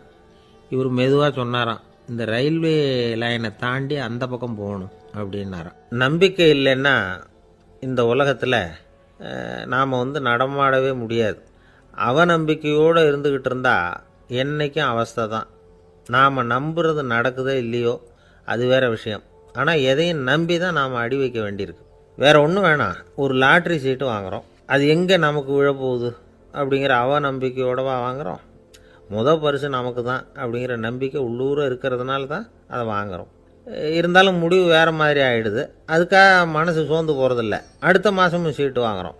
இந்த நம்பிக்கை தான் மனித வாழ்க்கைக்கு ஆதாரம். ஒரு கடையில் போய் டீ சாப்பிட்றீங்க. அந்த டீ நல்ல டீ தானா, அதில் விஷம் கலந்துருக்குமா அப்படிங்கிற சந்தேகம் வந்துட்டுதுன்னு வச்சுங்க. அதுக்கப்புறம் அதை எப்படி நீங்கள் சாப்பிட முடியும்? நம்பி தான் சாப்பிட்ணும். ரயில் ஒழுங்காக போய் சேருங்கிற நம்பிக்கை இருக்கிறதுனால தான் அதில் ஏறி உட்காடுறோம். லெட்டர் ஒழுங்காக போய் சேருங்கிற நம்பிக்கை இருக்கிறதுனால தான் பெட்டியில் போடுறோம். சரி, நம்ம கதையெல்லாம் நம்மளோட இருக்கட்டும். மனித நம்பிக்கை எந்த அளவுக்கு உறுதியாகவும் அறிவுபூர்வமாகவும் இருக்கணுங்கிறதுக்கு அலெக்சாண்டர் வாழ்க்கையில் நடந்த ஒரு சம்பவத்தை உதாரணமாக சொல்லலாம். இந்த உலகத்தையே ஜெயிக்கணும்னு புறப்பட்டார் அலெக்சாண்டர். ஒரு கட்டத்தில் அவர் சிட்னஸ் நதி கரைக்கு சேர்ந்தார். அந்த சமயத்தில் அவருக்கு கடுமையான நோய் வந்துட்டுது. அவர் கூடவே வந்திருந்த கிரேக்க வைத்தியர்கள் என்னென்னமோ முயற்சியெல்லாம் பண்ணி பார்த்தாங்க. இருந்தாலும் அலெக்சாண்டருக்கு வந்திருக்கிறது என்ன நோய்ங்கிறத அவங்களால கண்டுபிடிக்க முடியல. ஏன்னா அந்த பகுதியில் உள்ளவங்களுக்கு மட்டுமே அதிகமாக வரக்கூடிய ஒரு வினோதமான நோயாக இருந்தது அது. ஆனால் அவர் இருக்கிற இடம் எதிரியோட இடம், பாரசீக மன்னனோட ஆளுகைக்கு உட்பட்ட இடம். என்ன பண்ணுறது அப்படின்னு எல்லாரும் யோசனை பண்ணாங்க. பாரசீக மன்னனோட அரண்மனையில் இருக்கிற வைத்தியர் வந்தால் இந்த நோயை குணப்படுத்தி விடுவார் அப்படின்னு சொன்னாங்க. இருந்தாலும் எதிரியோட நாட்டில் இருக்கிற வைத்தியரை கூப்பிட்டு எப்படி நம்பி வைத்தியம் பார்க்க சொல்கிறது அப்படின்னு சொல்லி எல்லோரும் தயங்கினாங்க. ஆனால் அலெக்சாண்டர் தயங்கலை. பரவாயில்ல, அழைச்சிட்டு வாங்கன்னு விட்டார். உடனே அவரை போய் அழைச்சிட்டு வந்துட்டாங்க. அவர் வந்தார். அலெக்சாண்டர் உடம்பை பரிசோதனை பண்ணி பார்த்தார். சரி, இதை குணப்படுத்தி விடலாம், பயப்பட வேண்டியதில்லை. ஆனால் இதுக்கு ஒரு மூலிகை ரசம் தயார் பண்ணி கொடுக்கணும். நான் போய் அதை தயார் பண்ணிவிட்டு 2 நாளில் திரும்பி வந்துடுறேன் அப்படின்னு சொல்லிவிட்டு போனார் அந்த வைத்தியர். அதே மாதிரி 2 நாளில் திரும்பி வந்தார் மூலிகை ரசத்தோட. இதுக்கு இடையில் அலெக்சாண்டரோட தளபதிகளில் ஒருத்தர் ரகசியமாக ஒரு எச்சரிக்கை கடிதம் கொடுத்து அனுப்பியிருக்கிறான். அதை வாங்கி என்ன விஷயம்னு பார்த்தார். இப்போ உங்ககிட்ட வந்திருக்கிற எதிரி நாட்டு வைத்தியரை நம்பாதீங்க, அவன் கொண்டுகிட்டு வந்திருக்கிற மூலிகை ரசத்தில் விஷம் கலந்துருக்குது அப்படின்னு அதில் எழுதியிருக்கு. அதை பார்த்தார் அலெக்சாண்டர். இருந்தாலும் கொஞ்சம் கூட அலட்டிக்கலை. வைத்தியர் கொடுத்த மருந்தை வாங்கி கடகடன்னு குடிச்சுட்டு அதுக்கப்புறம் அந்த கடிதத்தில் இருந்த விஷயத்தை அந்த வைத்தியர்கிட்ட சொன்னார். வைத்தியர் திகைச்சு போயிட்டார். தன் மேலே அலெக்சாண்டர் வச்சிருக்கிற நம்பிக்கையை பார்த்து அவருக்கு ரொம்ப வியப்பு. வைத்தியர் உண்மையிலேயே நல்ல மருந்து தான் கொண்டுகிட்டு கொடுத்துருக்கிறார், அதில் விஷம்லாம் எதுவும் கலக்கலை. அதுக்கப்புறம் அலெக்சாண்டர் அந்த வைத்தியரை பார்த்து சொன்னாராம், நம்பிக்கைங்கிற அச்சாணியை ஆதாரமாக வச்சுக்கிட்டு தான் இந்த உலகம் சுற்றிக்கிட்டு இருக்குது. எனக்கு எதிரியாக இருந்தாலும் பாரசீக மன்னர் ரொம்ப பெரியவர். அப்பேற்பட்ட மன்னருடைய அரண்மனை வைத்தியர் தொழில் நேர்மை இல்லாதவராக இருக்க முடியாது, இருக்க மாட்டார். அப்படி இருந்தால் அவரை அரண்மனை வைத்தியராக வச்சிருக்கவே மாட்டாங்க அப்படின்னு நம்பினேன். என்னுடைய நம்பிக்கை வீண் போகலை அப்படின்னாராம். இதுதான் மானுட நம்பிக்கைங்கிறது. இந்த காலத்துலேயும் இது மாதிரி இந்த மானுட நம்பிக்கையை ரொம்பவும் சாமர்த்தியமாக கையாளுகிற கெட்டிக்காரங்க சில பேர் இருக்கிறாங்க. இந்த காலத்து குரு, அவருக்கு ஒரு சிஷ்யன். குரு முன்னாடி அந்த சிஷ்யன் ரொம்ப பணிவாக நின்று, குருவே, உங்கள் கையால் விஷத்தை கொடுத்தாலும் அதை வாங்கி மடமடன்னு குடிச்சிருவேன் அப்படின்னா. உன்னுடைய குரு பக்தியை மெச்சினேன் அப்படின்னார் குரு. அதுக்கு அந்த சிஷ்யன், அப்படி இல்லை குருவே, உங்ககிட்ட சிஷ்யனாக இருக்கிறத விட உங்கள் கையால் விஷத்தை வாங்கி குடிச்சு விட்றது ரொம்ப நல்லது, அதனால தான் அப்படி சொன்னேன் அப்படின்னா. ஒரு தீக்குச்சி தீப்பெட்டியை பார்த்து கேட்டுதான், நாம் 2 பேரும் தானே உரசிக்கிறோம், ஆனால் நான் மட்டும் தீ பிடிச்சி எரிஞ்சு போகிறேன், நீ அப்படியே இருக்கிறியே அப்படின்னு தான். அதுக்கு தீப்பெட்டி சொல்லியிருக்குது, உனக்கு தலையில் கணம் இருக்குது அதனால் அழிஞ்சு போகிற அப்படின்னு தான். எப்படி இருக்கு பாருங்கள் இந்த பதில். தலையில் கணம் உள்ளவங்க யாருமே சரியாக இருக்க முடியாது. எவ்வளவு பெரியவங்களாக இருந்தாலும் சரி, ரொம்ப கஷ்டம்தான் அது. கர்வம்ங்கிறது கூடவே கூடாது. இதை விளக்கிறதுக்கு மகான் ஒருத்தர் ஒரு சம்பவத்தை சொல்கிறார். அர்ஜுனன் தீர்த்த யாத்திரை பண்ணானா. அப்போது தென்னிந்தியாவுக்கு வந்திருக்கிறான். ராமேஸ்வரத்துக்கு போனப்போ அங்கே இலங்கைக்கு கல்லுலாம் அடுக்கி போடப்பட்டிருந்த பாலத்தை பார்த்தானா. ஒரு சின்ன குரங்கு அதுக்கு பக்கத்தில் விளையாடிக்கிட்டு இருந்திருக்கு. அதை பார்த்துட்டு அர்ஜுனன் சிரிச்சிருக்கான். ஏன் சிரிக்கிறேன்னு கேட்டிருக்கு அந்த குரங்கு. ராமன் மிகச்சிறந்த வில் வீரன், அப்படி இருக்கிறப்போ அவன் இலங்கைக்கு அம்புகளாலேயே ஒரு பாலம் கட்டியிருக்கலாம். அதை விட்டுட்டு போயும் உன்ன மாதிரி குரங்குகளை துணையாக வச்சுக்கிட்டு இப்படி ஒரு கருங்கல் பாலத்தை கட்டியிருக்கிறானே அப்படின்னானா. அம்புகளால் பாலம் கட்ட முடியுமா அப்படின்னு கேட்டு தான் குரங்கு. ஏன் முடியாது, என்னால் முடியுமேன்னு இருக்கான் அர்ஜுனன். அம்பால் பாலம் கட்டலாம், இருந்தாலும் என்ன மாதிரி குரங்குகள் ஏறி நடந்தால் அது தாங்குமா? அதனால தான் ராமர் கருங்கல் பாலமே கட்டினார் அப்படின்றது குரங்கு சொல்லிச்சான். அப்படியே சொல்கிற, நான் வேணும்னா இப்போ அம்புகளாலேயே ஒரு பாலத்தை கட்டுறேன், நீ அது மேலே ஏறி நடந்து பார். பாலம் விழுந்துட்டுதுன்னா நான் தீ மூட்டி அதில் குதித்து உயிர் தியாகம் பண்ணி விட்றேன் அப்படின்னு நான் ரொம்ப கோபமாக. உடனே அந்த சின்ன குரங்கு பெரிய உருவம் எடுத்துட்டு தான் கையில் கதையோடு அர்ஜுனன் முன்னாடி நிற்கிறான் அனுமன். பார்த்தா, என்னுடைய தலைவர் ராமரையா இழிவாக பேசுகிற, நீ இப்போ பாலம் கட்டு, நான் என்னுடைய பலத்தை காட்டுறேன் அப்படின்னா அனுமன். அர்ஜுனன் தன்னுடைய காண்டிபத்தை எடுக்கிறான், சரமாரியாக அம்புகளை விடுறான். அதெல்லாம் ஒன்றோட ஒன்று கோத்துக்கிட்டு அப்படியே பாலம் மாதிரி நிற்கிது. அர்ஜுனன் தலை நிமிர்ந்து நின்னான். அனுமன் உயர கிளம்பி அங்கேருந்து பாலத்தில் பொத்துன்னு இறங்கினான். பாலம் அப்படியே நொறுங்கி போச்சு தூள் தூளாக. என்ன அர்ஜுனா, இப்போ என்ன செய்ய போகிற அப்படின்னா ஏளனமாக. அர்ஜுனன் தலையை தொங்க போட்டுக்கிட்டான். சொன்னபடி தீ மூட்டி அதில் குதிக்கிறதுக்காக 3 தடவை சுற்றி வந்தான். அப்போது கிருஷ்ணர் அங்கே வந்தார். என்ன அர்ஜுனா, என்ன நடக்குது, என்ன இது அப்படின்னு ஒன்றும் தெரியாத மாதிரி கேட்டார். அர்ஜுனன் வாயை திறக்கிறதுக்கு முன்னாடி அனுமன் வாயை திறந்தான், நடந்ததை சொன்னான். அர்ஜுனன் சவால் விட்டபடி உயிர் திறந்தே ஆகணும்னா அனுமன். கிருஷ்ணர் யோசனை பண்ணார்.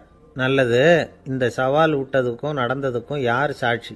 பெரியவர் ஒருத்தரை சாட்சியாக வச்சுக்கிட்டல்லவா நீங்கள் இந்த போட்டியை நடத்தியிருக்கணும் அப்படின்னார்.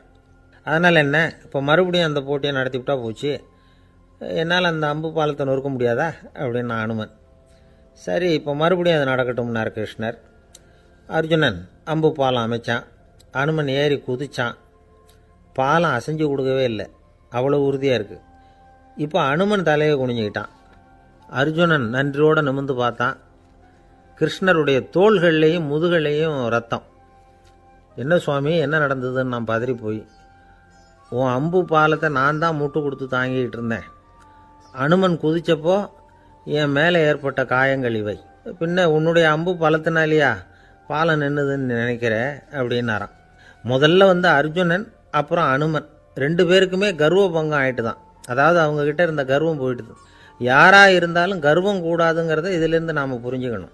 இந்த காலத்தில் நாமெல்லாம் எந்த விஷயத்துக்கெல்லாம் கர்வப்பட்டுக்கிட்டு இருக்கோம் தெரியுமா? 2 பெண்கள் தங்களுடைய கணவன்மார்களை பற்றி ரொம்ப பெருமையாக பேசிக்கிட்டாங்களாம். அதில் ஒரு அம்மா சொல்லியிருக்கு, என் வீட்டுக்காரர்கிட்ட எந்த சப்ஜெக்ட் கொடுத்தாலும் சரி, அந்த விஷயத்தை பற்றி அழகாக 1 மணி நேரம் பேசுவார் அப்படின்னாங்களாம். உடனே இன்னொரு அம்மா, அது என்ன பிரமாதம், என் வீட்டுக்காரருக்கு சப்ஜெக்டே தேவையில்லை, விஷயமே இல்லாமல் நாள் பூரா பேசிக்கிட்டு இருப்பார் அப்படின்னாங்களாம். ஒரு காடு, நல்ல மரம்லாம் செழிச்சு இருந்தது. அப்படிப்பட்ட காட்டில் ஒரு சாது இருந்தார். அவர் எப்படின்னா, எப்பவும் ஒரு மரத்தடியில் உட்காந்துருப்பார். ஏன்னா அவருடைய இருப்பிடமே அதுதான். அவர் என்ன பண்ணுவார், 3 கல் வச்சுருந்தார். செங்கல் மாதிரி இருக்கும், ஆனால் அதை விட கொஞ்சம் பெருசாக இருக்கும். எதுக்கு அந்த 3 கல்லுன்னா அதுதான் அவருடைய படுக்கை. அதாவது தூங்குறப்ப ஒரு கல்லை தலைக்கு கீழே வச்சுக்குவார், இன்னொரு கல்லை இடுப்புக்கு கீழே வச்சுக்குவார், இன்னொரு கல்லை காலுக்கு கீழே வச்சுக்குவார். உடம்பை வந்து அப்படியே ஒரு தகட்டால் மூடிக்குவார், அப்படியே தூங்கி போடுவார். மழை பெய்யுதுன்னு வச்சுங்க, அவர் உடம்பு வந்து 3 கல் மேலே இருக்குதா, அதனால் தண்ணி வந்து அடியில் ஓடி போடும், உடம்பு நனையாது. மேலே தகடு இருக்கிறதுனால மழையும் உடம்புல படாது. அவர் தூக்கமும் கெடாது, நிம்மதியாக தூங்குவார். பகலில் அந்த 3 கல்லையும் ஒரு சேர ஒரு அடுப்பு மாதிரி வச்சு அது மேலே உட்காந்துக்குவார். அதனால் பாம்பு பூச்சி எதுவும் அவரை வந்து தொந்தரவு பண்ணுறதில்ல, அது பாட்டுக்கு நகர்ந்து போயிடும். அவர் பாட்டுக்கு நிம்மதியாக இருப்பார். யாராவது எதையாவது கொண்டுகிட்டு வந்து கொடுத்தா அதை வாங்கி சாப்பிடுவார், அவ்வளவுதான். ஒரு நாள் அந்த நாட்டு அரசன் காட்டுக்கு வேட்டையாட வந்தான். அந்த வழியாக வந்தப்போ இந்த சாது படுத்துருக்கிறத பார்த்தான், பரிதாபப்பட்டான். ஐயோ பாவம், இவர் இப்படி இந்த கல் மேலே உடம்ப வச்சுக்கிட்டு தூங்குறாரே, என்ன பாடுபடுவார், இவரை நாம் வந்து அரண்மனைக்கு அழைச்சிட்டு போய் சுகமாக நிம்மதியாக இருக்கிறதுக்கு வழி செஞ்சு கொடுப்போம், அது ரொம்ப நல்லாயிருக்கும் அப்படின்னு நினச்சான். அப்படி நினச்சிக்கிட்டே அரண்மனைக்கு வந்துட்டான். அதுக்கப்புறம் ஒரு பல்லக்கையும் 2 சேவகர்களையும் காட்டுக்கு அனுப்பி அந்த சாதுவை மெதுவாக இங்கே அழைச்சிட்டு வந்துடுங்க அப்படின்னு சொல்லி அனுப்பி வச்சான். இவங்க போய் அவர்கிட்ட விவரத்தை சொன்னாங்க. எனக்கு என்னத்துக்கு அரண்மனை வாசம் அப்படின்னார். இருந்தாலும் மன்னர் உத்தரவு, நீங்கள் அவசியம் வரணும் அப்படின்னாங்க இவங்க. சரின்னு சொல்லிவிட்டு வேறு வழி இல்லாமல் புறப்பட்டார். புறப்படும் பொழுது என்ன பண்ணார்னா, மறக்காமல் அந்த 3 கல் ஒரு தகடு அதையும் எடுத்து பல்லக்கில் வச்சுக்கிட்டார். என்னத்துக்கு இதையெல்லாம் எடுத்து வைக்கிறாரு அப்படின்னு சொல்லி அவங்க யோசனை பண்ணாங்க. இருந்தாலும் அதை பற்றி ஒன்றும் கேட்கல. பேசாமல் அவரை அழைச்சிட்டு போய் அரண்மனையில் விட்டுட்டாங்க. அரசன் ஓடி வந்தான், வரவேற்றான், அறுசுவை உணவு படைத்தான். அவர் படுக்கிறதுக்கு தங்க கட்டில், பட்டு மெத்தை, இப்படி எல்லாம் ஏற்பாடு பண்ணி வச்சான். இங்கே படுத்து ஓய்வு எடுத்துங்க அப்படின்னு சொல்லிவிட்டு அவன் பாட்டு போயிட்டான். மறுநாள் காலையில் வந்து பார்க்குறான், சாது படுத்துருக்கிறார். எப்படி தெரியுமா, அந்த பட்டு மெத்தை மேலே 3 கல்லையும் வச்சு வழக்கம் போலவே அது மேலே படுத்துருக்கிறார், அதுக்கு மேலே தகடு. அரசன் பார்த்துட்டு அதிர்ச்சி ஆகிட்டான். என்ன சுவாமி இப்படி அப்படின்னா, சாது சொன்னார், எனக்கு வந்து தேவையும் இல்லை குறையும் இல்லை, எல்லா இடத்துலையும் எனக்கு ஒரே மகிழ்ச்சி தான் அப்படின்னார். மகிழ்ச்சிங்கிறது தங்க கட்டிலேயோ பட்டு மெத்தையிலேயோ இல்லை, அது வந்து மனசில் இருக்கிற ஒரு விஷயம். உண்மையான மகிழ்ச்சிக்கு வழி வந்து மனப்பக்குவம் அப்படிங்கிறது அந்த அரசனுக்கு புரிஞ்சுதான். இந்த காலத்தில் ஒரு சாமியார், அவரை தேடி ஒரு சீடன் வந்தான். என்னாச்சு தெரியுமா, சுவாமி எனக்கு நிம்மதி வேணும், அதுக்கு என்ன வழின்னு கேட்டான். சாமியார் நிமிர்ந்து பார்த்தார். அப்புறம் சொன்னார், நீ ஏகப்பட்ட பேர்கிட்ட கடன் வாங்கியிருக்கிற, அதையெல்லாம் திருப்பி கொடுத்தா தான் உனக்கு நிம்மதி கிடைக்கும்னார். இவனுக்கு ஆச்சரியம். அது எப்படி சாமி, அவ்வளவு கரெக்டாக நான் கடன் வாங்கினதை கண்டுபிடிச்சிங்க அப்படின்னா, உனக்கு கடன் கொடுத்து சாமியாராக போனதே நான் தான்ப்பா, அதனால தான் இந்த கதிக்கு வந்தேன், என்கிட்டயே வந்து நிம்மதிக்கு வழி கேட்குறிய, அதுதான்டா வேதனை அப்படின்னாராம் அவர். ஒரு குரு, இளம் சீடர்கள் எதிரில் உட்காந்துருக்கிறாங்க. குரு பாடம் நடத்திக்கிட்டு இருக்கிறார். சீடர்களுக்கு ஒரு ஆசை, அதாவது ஒரு முக்கியமான மந்திரத்தை நம்ம குருநாதர்கிட்ட இருந்து கற்றுக்கணும் அப்படிங்கிறது அவங்க ஆசை. அது என்ன மந்திரம்னா, இறந்தவரை உயிர்ப்பிக்கக்கூடிய புனித மந்திரம், அதாவது செத்தவங்களுக்கு மீண்டும் உயிர் உண்டாக்குகிற மந்திரம். குருவே தயவு பண்ணி அந்த மந்திரத்தை எங்களுக்கு உபதேசிக்கணும் அப்படின்னு கேட்டாங்க. அது ரொம்ப ஆபத்தானது, அது என்னத்துக்கு உங்களுக்கு வேண்டாமேன்னாராம் குரு. எங்களுடைய நம்பிக்கை வந்து உறுதிப்படுறதுக்காகத்தான் கேட்குறோம், வேற ஒன்றும் இல்லை அப்படின்னாங்களாம் சீடர்கள். பக்குவப்படாத அறிவுங்கிறது ரொம்ப ஆபத்தானது அப்படின்னாராம் குரு. இது சீடர்களுக்கு புரியல. அது எப்படிங்க பக்குவப்படாத அறிவு ஆபத்தானதுன்னு சொல்கிறீங்க, அப்படின்னா என்ன அப்படின்னு கேட்டிருக்காங்க சீடர்கள். குரு அதுக்கு விளக்கம் கொடுத்தாராம். அந்த மந்திரத்தை எப்போ பயன்படுத்தணுங்கிறது முக்கியம், அதை அறியக்கூடிய ஞானம் ஏற்படுகிற வரைக்கும் அதை தெரிஞ்சுக்காமல் இருக்கிறது தான் நல்லது, இல்லைன்னா ஆபத்துன்னாராம். ஆனால் அந்த சீடர்கள் அதை கேட்குற மாதிரி இல்லை, ரொம்ப பிடிவாதம் பண்ண ஆரம்பிச்சிட்டாங்க. சரி வாங்க சொல்கிறேன்னார் குரு. எல்லாரும் வந்தாங்க. அந்த புனித மந்திரத்தை அவங்களுக்கு ரகசியமாக உபதேசம் பண்ணார். உபதேசம் பண்ணிவிட்டு அவங்களுக்கு எச்சரிக்கையும் கொடுத்தார். இந்த மந்திரத்தை நல்லா ஆராய்ச்சி பார்த்ததுக்கு அப்புறம் தான் உச்சரிக்கணும், அவசரப்பட்டு எதுவும் செஞ்சிடக்கூடாது அப்படின்னு ஒரு தடவைக்கு பல தடவை எச்சரிக்கை கொடுத்தார். சரின்னு சொல்லிவிட்டு அவங்கெல்லாம் மந்திரத்தை கற்றுக்கிட்டு எழுந்திரிச்சு போயிட்டாங்க. ஒரு நாள் அந்த சீடர்கள் எல்லாம் மணற்பாங்கான இடத்துல அப்படியே நடந்து போயிட்டு இருக்கிறாங்க. ஒரு பாலைவன பகுதி மாதிரி ஒரு இடம். அங்கே ஒரு இடத்துல எலும்புகள் குவியலாக கிடந்தது. உடனே இந்த சீடர்கள் முன்ன பின்ன யோசிக்காம, தியானமும் பண்ணாம, அந்த மந்திரத்தோட பயனை சோதிச்சு பார்க்கணும் அப்படின்னு நினச்சிக்கிட்டு அந்த மந்திரத்தை உச்சரிக்க ஆரம்பிச்சிட்டாங்க. அவ்வளோதான். உடனே என்னாச்சு தெரியுமா? அந்த எலும்புகள் எல்லாம் ஓநாய்களாக மாறி அவங்கள துரத்த ஆரம்பிச்சுட்டுது. சீடர்கள் எல்லாம் தலைதெறிக்கி ஓட ஆரம்பிச்சிட்டாங்க. ஓநாய்களும் விடலை, அவங்கள துரத்தி பிடிச்சி கடித்து கொதற ஆரம்பிச்சுட்டுது. அப்போ தான் அந்த சீடர்களுக்கு குரு சொன்ன அறிவுரையோட அர்த்தம் புரிஞ்சுது. பக்குவப்படாத அறிவு ஆபத்தானது அப்படிங்கிறது. அதனால் இதிலேருந்து நாம் தெரிஞ்சுக்க வேண்டியது என்னென்னா, நாம் நம்ம அறிவை வளர்த்துக்கிட்டால் மட்டும் போதாது, அந்த அறிவை எப்போ எப்படி பயன்படுத்தணும் அப்படிங்கிற பக்குவமும் நமக்கு வரணும். அப்போ தான் வாழ்க்கை நல்லபடியாக அமையும். இல்லைன்னா இடைஞ்சல் தான். இந்த காலத்தில் சில சின்ன பிள்ளைங்களுக்கே அறிவு ரொம்ப பக்குவப்பட்டிருக்குங்கிறத உணர முடியுது. ஒரு சின்ன பையன் பள்ளிக்கூடத்தில் மார்க் லிஸ்ட் கொடுத்தாங்க, வாங்கிக்கிட்டு அவசரமாக வீட்டுக்கு ஓடினான். எதிரில் வந்த ஒருத்தர் கேட்டார், என்ன அவசரம், ஏன் இப்படி வேகமாக ஓடுறேன்னார். எங்கள் அம்மா கிட்ட அடி வாங்கணும், அதுக்காக தான் ஓடுறேன்னா. அடி வாங்கிறதுக்காக இவ்வளவு அவசரம்னார் அவர். அப்படி இல்லைங்க, நான் போகிறதுக்குள்ளே எங்கள் அப்பா வீட்டுக்கு வந்துட்டாருன்னா அவர்கிட்ட அடி வாங்க வேண்டியிருக்கும், அதை அவாய்ட் பண்ணுறதுக்காக இப்படி ஓடுறேன் அப்படின்னு நானான் அந்த பையன். ரொம்ப நாளைக்கு முன்னாடி ஒரு நாள் கோவலன் நாடகம் நடந்தது. எங்கள் மதுரையில் நடந்தது. அதில் ஒரு முக்கியமான கட்டம். கண்ணகி கிட்ட சிலம்பை வாங்கிக்கிட்டு அதை விற்கிறதுக்காக மதுரை நகருக்கு புறப்படுறான் கோவலன். அந்த சமயத்தில் கண்ணகி பாடுற மாதிரி ஒரு நாடக பாடல் நாடக ஆசிரியர் எழுதினது. அது என்ன பாட்டுன்னா, மா பாவியோர் கூடி வாழும் மதுரைக்கு மன்னா போகாதீர் என்று அப்படின்னு ஆரம்பிக்கும் அந்த பாட்டு. இதுதான் அந்த பாட்டு. இதை கண்ணகி மேடையில் பாடின உடனே கூட்டத்தில் சலசலப்பு. நம்ம ஊர்லேயே நமக்கு முன்னாடியே நின்றுக்கிட்டு மா பாவியோர் கூடி வாழும் மதுரை அப்படின்னு சொல்கிறாங்களே, என்ன தைரியம் அப்படின்னு எல்லாம் குழப்பம் பண்ண ஆரம்பிச்சிட்டாங்க. மக்கள் சத்தம் போட ஆரம்பிச்சிட்டாங்க. எதிர்ப்பு குரல் அது பாட்டுக்கு வர வர அதிகமாக போட்டுது. கொண்டுக்கிட்டு வா அந்த நாடக ஆசிரியரை, எழுதுனது யார் அப்படின்னு ஒரே சத்தம், கூச்சல். வேறு வழி இல்லை. மெதுவாக மேடைக்கு வந்தார் அந்த நாடக ஆசிரியர். 4 பக்கத்திலிருந்தும் கேள்வி கணைகள். மக்களை பார்த்து கொஞ்சம் அமைதியாக இருங்கோ அப்படின்னு சொல்லிவிட்டு தன்னுடைய விளக்கத்தை சொல்ல ஆரம்பித்தார் அந்த நாடக ஆசிரியர். மா அப்படின்னு சொன்னால் திருமகளாகிய லட்சுமி அப்படின்னு அர்த்தம். பா அப்படின்னா கலைமகளாகிய சரஸ்வதி. வி அப்படின்னா மலைமகளாகிய பார்வதி. மா பாவியோர் அப்படின்னா திருமகளும் கலைமகளும் மலைமகளும், இவங்க மூவரும் அப்படின்னு அர்த்தம். இந்த 3 பேரும் வாழ்கின்ற மதுரை புனிதம் நிறைந்தது, சகல செல்வங்களும் நிறைஞ்சது. அப்படிப்பட்ட ஊரில் நான் அணிந்து கொள்ளும் இந்த சாதாரண சிலம்பை யார் வாங்கிக்குவாங்க அப்படிங்கிற எண்ணத்தோடு தான் கண்ணகி அப்படி சொல்கிறா. அதை நினச்சி தான் நான் எழுதினேன். ஆகவே மதுரையை ரொம்ப சிரமப்படுத்தணும், ரொம்ப மோசமாக எழுதணும் அப்படிங்கிற எண்ணம்லாம் எனக்கு கிடையாது. பெருமைப்படுத்தணும்னு நினச்சி தான் அப்படி எழுதினேன் அப்படின்னு விளக்கம் கொடுத்தாராம்.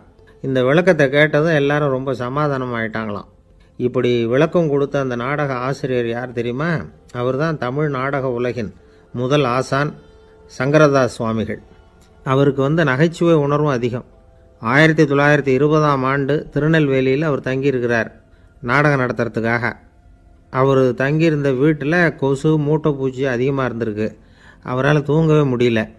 அவர் அனுபவித்த தொல்லைகள் ஒரு பாட்டாக உருவாச்சு. வேடிக்கையாக ஒரு பாட்டு எழுதினாராம். மூட்டையும் கொசுவும் ஒரு வீட்டிலே மீட்டிங் போட்டால் முன்னே நிற்க யாரால் முடியும்? கொசு மோகன ராகம் போல சத்தம் போட்டு முன்னே நின்று செய்திடும் யுத்தம். இதை மறுநாள் நாடகத்தில் கோமாளி வேஷம் போட்ட ஒரு சிறுவனை விட்டு பாட வச்சுருக்கார். எல்லாரும் சிரித்து ரசித்தாங்களாம். சங்கரதாஸ் சுவாமிகள் கல்யாணமே பண்ணிக்கல, துறவி மாதிரியே வாழ்ந்திருக்கார். தமிழ் நாடக கலைக்கு தன்னையே அர்ப்பணம் பண்ணிக்கிட்டவர் அவர். 1922 நவம்பர் மாதத்தில் ஒரு நாள் புதுச்சேரியில் அவர் வாழ்க்கை முடிஞ்சுது. அப்போ அவருக்கு வயசு 55. சங்கரதாஸ் சுவாமிகள் நாடக ஆசிரியர் மட்டும் இல்லை, மேடை நாடக இயக்குனர், தயாரிப்பாளர், அவரே ஒரு சிறந்த நடிகர்.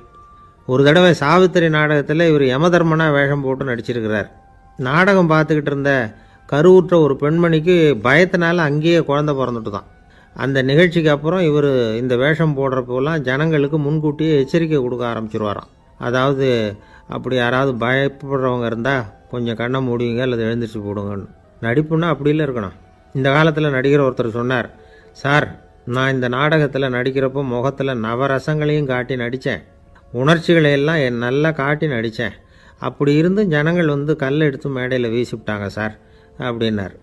நாடகத்தில் உங்களுக்கு என்ன வேஷம் அப்படின்னு கேட்டாங்க.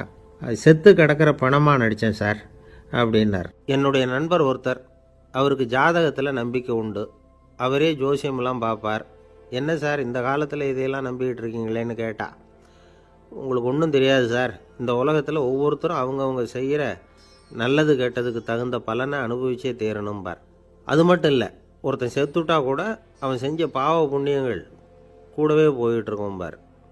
அது எப்படி கூட போகும் அப்படின்னு குதர்க்கமாக கேட்டால், அதுக்கு அவர் ஒரு கதை சொன்னார். அது ரொம்ப சுவாரஸ்யமாக இருந்தது. ஒரு ஊரில் ஒருத்தர் இருந்தாராம். அவர் ஜோசியம் பார்க்குறதுல ரொம்ப கெட்டிக்காரரு. ஒருத்தருடைய தலைமுடியை மட்டும் அவர்கிட்ட காட்டினா போதும், அதை மட்டும் பார்த்துட்டு அவருடைய ஜாதகத்தையே சொல்லிவிடுவாராம். அப்பேற்பட்ட திறமை. அந்த ஆள் ஒரு சமயம் கன்னியாகுமரி கடற்கரைக்கு போயிருந்திருக்கிறார். அங்கே கரை ஓரமாக ஒரு மண்டை ஓடு கிடந்திருக்கு. அதை எடுத்து பார்த்துருக்கிறார். அந்த மண்டை ஓட்டை வச்சுக்கிட்டே அதோட ஜாதகத்தை அலசியிருக்கிறார். இந்த மண்டை ஓட்டுக்கு உரிய ஆசாமி வாழ்க்கையில் ரொம்ப கஷ்டப்பட்டுருக்கிறான், நிறைய கஷ்டத்தை அனுபவிச்சிருக்கிறான், அது தாங்க முடியாமல் தான் கடலில் விழுந்து தற்கொலை பண்ணிகிட்டு இருக்கான் அப்படிங்கிறத அவர் கணிச்சுட்டார். இருந்தாலும் இந்த மண்டை ஓடு இன்னமும் அனுபவிக்க வேண்டியது பாக்கி இருக்குது அப்படிங்கிறதையும் அவர் உணர்றார். அது சரி, ஒருத்த வந்து உயிரோடு இருக்கிற வரைக்கும் தானே நல்லது கெட்டதை அனுபவிக்க முடியும். செத்ததுக்கு அப்புறமும் பாக்கி இருக்குன்னா அதை எப்படி அனுபவிக்கிறது? இந்த மண்டை ஓட்டுக்கு இன்னும் கொஞ்சம் பாக்கி இருக்குது அப்படிங்கிறது அவருக்கு புரிஞ்சதே தவிர அதோட அர்த்தம் என்னங்கிறது அவருக்கு சரியாக விளங்கலை. சரி, இதை இன்னும் கொஞ்சம் விவரமாக ஆராய்ச்சி பண்ணி பார்ப்போம் அப்படின்னு நினச்சிக்கிட்டு அதை தன்னுடைய வீட்டுக்கு எடுத்துகிட்டு போயிட்டார். அந்த மண்டை ஓட்டை ஒரு பொட்டியில் வச்சு பூட்டினார். தன்னுடைய தனி அறையில் அதை பத்திரமா வச்சுக்கிட்டார். தினமும் ராத்திரி ஆனதும் தன்னுடைய மனைவியை பார்த்து, நீ போய் பூஜை அறையில் தனியாக படுத்துக்கோ அப்படின்னு சொல்லிவிட்டு, இவர் தினம் ராத்திரி 12 மணிக்கு பொட்டியை திறந்து அதை பார்ப்பார். மண்டை ஓடு அப்படியே இருந்ததே தவிர இன்னும் கொஞ்சம் பாக்கி இருக்குங்கிறதுக்கு அர்த்தம் அவருக்கு விளங்கலை. அந்த மண்டை ஓட்டுக்கு இன்னும் என்ன பாக்கி இருக்க போகுது? இப்படியே ஒரு 10 நாள் போச்சு. அந்த வீட்டம்மாவுக்கு சந்தேகம் வந்துட்டுது. நம்ம வீட்டுக்காரர் நம்மளை தனியாக ஏன் தூங்க சொல்கிறார் அப்படிங்கிற சந்தேகம். உடனே பக்கத்து வீட்டு அம்மா கிட்ட விஷயத்தை சொல்லியிருக்கிறாங்க. அந்த அம்மா உடனே, நீ கவலைப்படாத, நான் கண்டுபிடிச்சி சொல்கிறேன்னு சொல்லிவிட்டாங்களாம். அன்றைக்கி ராத்திரியே ஜன்னல் வழியாக எட்டி பார்த்துருக்குறாங்க. இந்த ஆள் மண்டை ஓட்டை கையில் வச்சுக்கிட்டு அதை திருப்பி திருப்பி அப்படியும் இப்படியும் பார்த்துக்கிட்டு இருந்தது தெரிஞ்சுட்டுது. மறுநாள் காலையில் அவரோட மனைவியை பார்த்தாங்க. ஏம்மா, உன் வீட்டுக்காரருக்கு நீ முதல் மனைவியா 2வது மனைவியா அப்படின்னு கேட்டாங்க. எனக்கு தெரிஞ்ச வரைக்கும் நான் ஒருத்தி தான் அவருடைய மனைவின்னாங்க. அப்படி இல்லை, நீ அவருக்கு 2வது மனைவி. முதல் மனைவியின் மண்டை ஓடு தான் அவர் கையில் இருக்குப்போ, அதை தான் அவர் தினமும் ராத்திரியில் எடுத்து பார்த்துக்கிட்டு இருக்கிறாரு அப்படின்னு விட்டாங்க அந்த அடுத்த வீட்டம்மா. அப்படியா விஷயம்னு சொல்லிவிட்டு கணவன் வீட்டில் இல்லாத நேரமாக பார்த்து அந்த மண்டை ஓட்டை எடுத்து கொண்டாந்து ஒரு உரலில் போட்டு உலக்கையால் குத்தி நொறுக்க ஆரம்பிச்சுட்டுது அந்த அம்மா. வெளியே போயிருந்த அந்த ஆள் அப்போ தான் உள்ளே நுழைஞ்சார். மண்டை ஓடு உலக்கைக்கிட்ட குத்து வாங்கிட்டு இருக்கு. அது அனுபவிக்க வேண்டியது இன்னும் கொஞ்சம் பாக்கி இருக்குது அப்படிங்கிறதுக்கான அர்த்தம் எனக்கு இப்போ தான் புரிஞ்சுதுன்னாராம் அவர். இந்த கதையிலேருந்து நாம் இன்னொரு நீதியையும் புரிஞ்சுக்கணும். அதாவது நம்ம வீட்டை பற்றி நமக்கு தெரியாததெல்லாம் அடுத்த வீட்டுக்காரங்களுக்கு நல்லா தெரியும். ஒருத்தர் ரொம்ப கவலையோடு உட்காந்துருந்தார். எதை பற்றி சார் கவலைப்படுறீங்கன்னு கேட்டோம். எதிர்காலத்தை பற்றி கவலைப்படுறேன்னார். ஏன்னு கேட்டோம். என்ன பண்ணுறதுன்னே தெரியல சார், எதிர்காலம் ஒரே இருட்டாக இருக்குது, பாதையே புரியலன்னார். இன்றைக்கி நம்ம இளைஞர்கள் பல பேருக்கு எதிர்காலம் இருட்டாக தான் தெரியுது. அவங்கெல்லாம் இந்த கதையை கொஞ்சம் கேட்கணும். ஒரு மலை அடிவாரத்தில் ஒரு சின்ன கிராமம். அந்த மலை ரொம்ப உயரமானது. அடர்த்தியாக செடி கொடிகள் மரங்கள் அதில் மண்டி கிடக்குது. பகல் வேளையில் இருட்டாக தான் இருக்கும், அவ்வளோ அடர்த்தி. அந்த மலை உச்சியில் ஒரு கோவில். நாள் ராத்திரியே புறப்பட்டாதான் காலையில் அந்த கோயிலுக்கு போய் சேர முடியும். கிராமத்து இளைஞன் ஒருத்தன் அந்த மலை உச்சிக்கு போக வேண்டியிருந்தது. கையில் ஒரு விளக்கை எடுத்துக்கிட்டு நாள் ராத்திரியே புறப்பட்டான். புறப்பட்டு போனவன் கிராமத்து எல்லையிலேயே நின்றுட்டான். ஏன் தெரியுமா? அவன் கையில் இருந்த விளக்கோட வெளிச்சம் 10 அடி தூரத்துக்கு தான் தெரியுது. அது வரைக்கும் தான் பாதை தெளிவாக இருக்குது. அதுக்கு அப்பாலெல்லாம் ஒரே இருட்டாக இருக்குது, பாதை புரியல. இவன் யோசனை பண்ணி பார்த்தான். மனசுக்குள்ள ஒரு சந்தேகம். 10 அடி தூரம் தானே வெளிச்சம் தெரியுது, அப்படின்னா நாம் 10 அடி தூரம் தானே போக முடியும். அதுக்கும் அந்தாண்ட ஒரே இருட்டாக இருக்குதே, அதில் எப்படி நாம் நடந்து போகிறது? நாம் ரொம்ப தூரம் நடந்து போய் ஆகணுமே. அப்படிப்பட்ட நினப்பெல்லாம் அவனுக்கு வந்துட்டுது. இதுதான் அவன் மனசில் ஏற்பட்ட தயக்கம். இப்படி யோசிச்சுக்கிட்டே அந்த இளம் ஆசாமி புறப்பட்ட இடத்துலயே நின்றுக்கிட்டு இருக்கிறான். அந்த சமயத்தில் ஒரு வயசான பெரியவர் அந்த பக்கமாக வந்தார். அவர் கையில் இதை விட சின்னதாக ஒரு விளக்கு வச்சுருந்தார். அது எப்படின்னா அது ஒரு 5 அடி தூரத்துக்கு தான் வெளிச்சம் காட்டுது. அவ்வளவு சின்ன விளக்கு. அவரும் மலை உச்சிக்கு போகிறதுக்காக தான் வந்துக்கிட்டு இருக்கிறார்.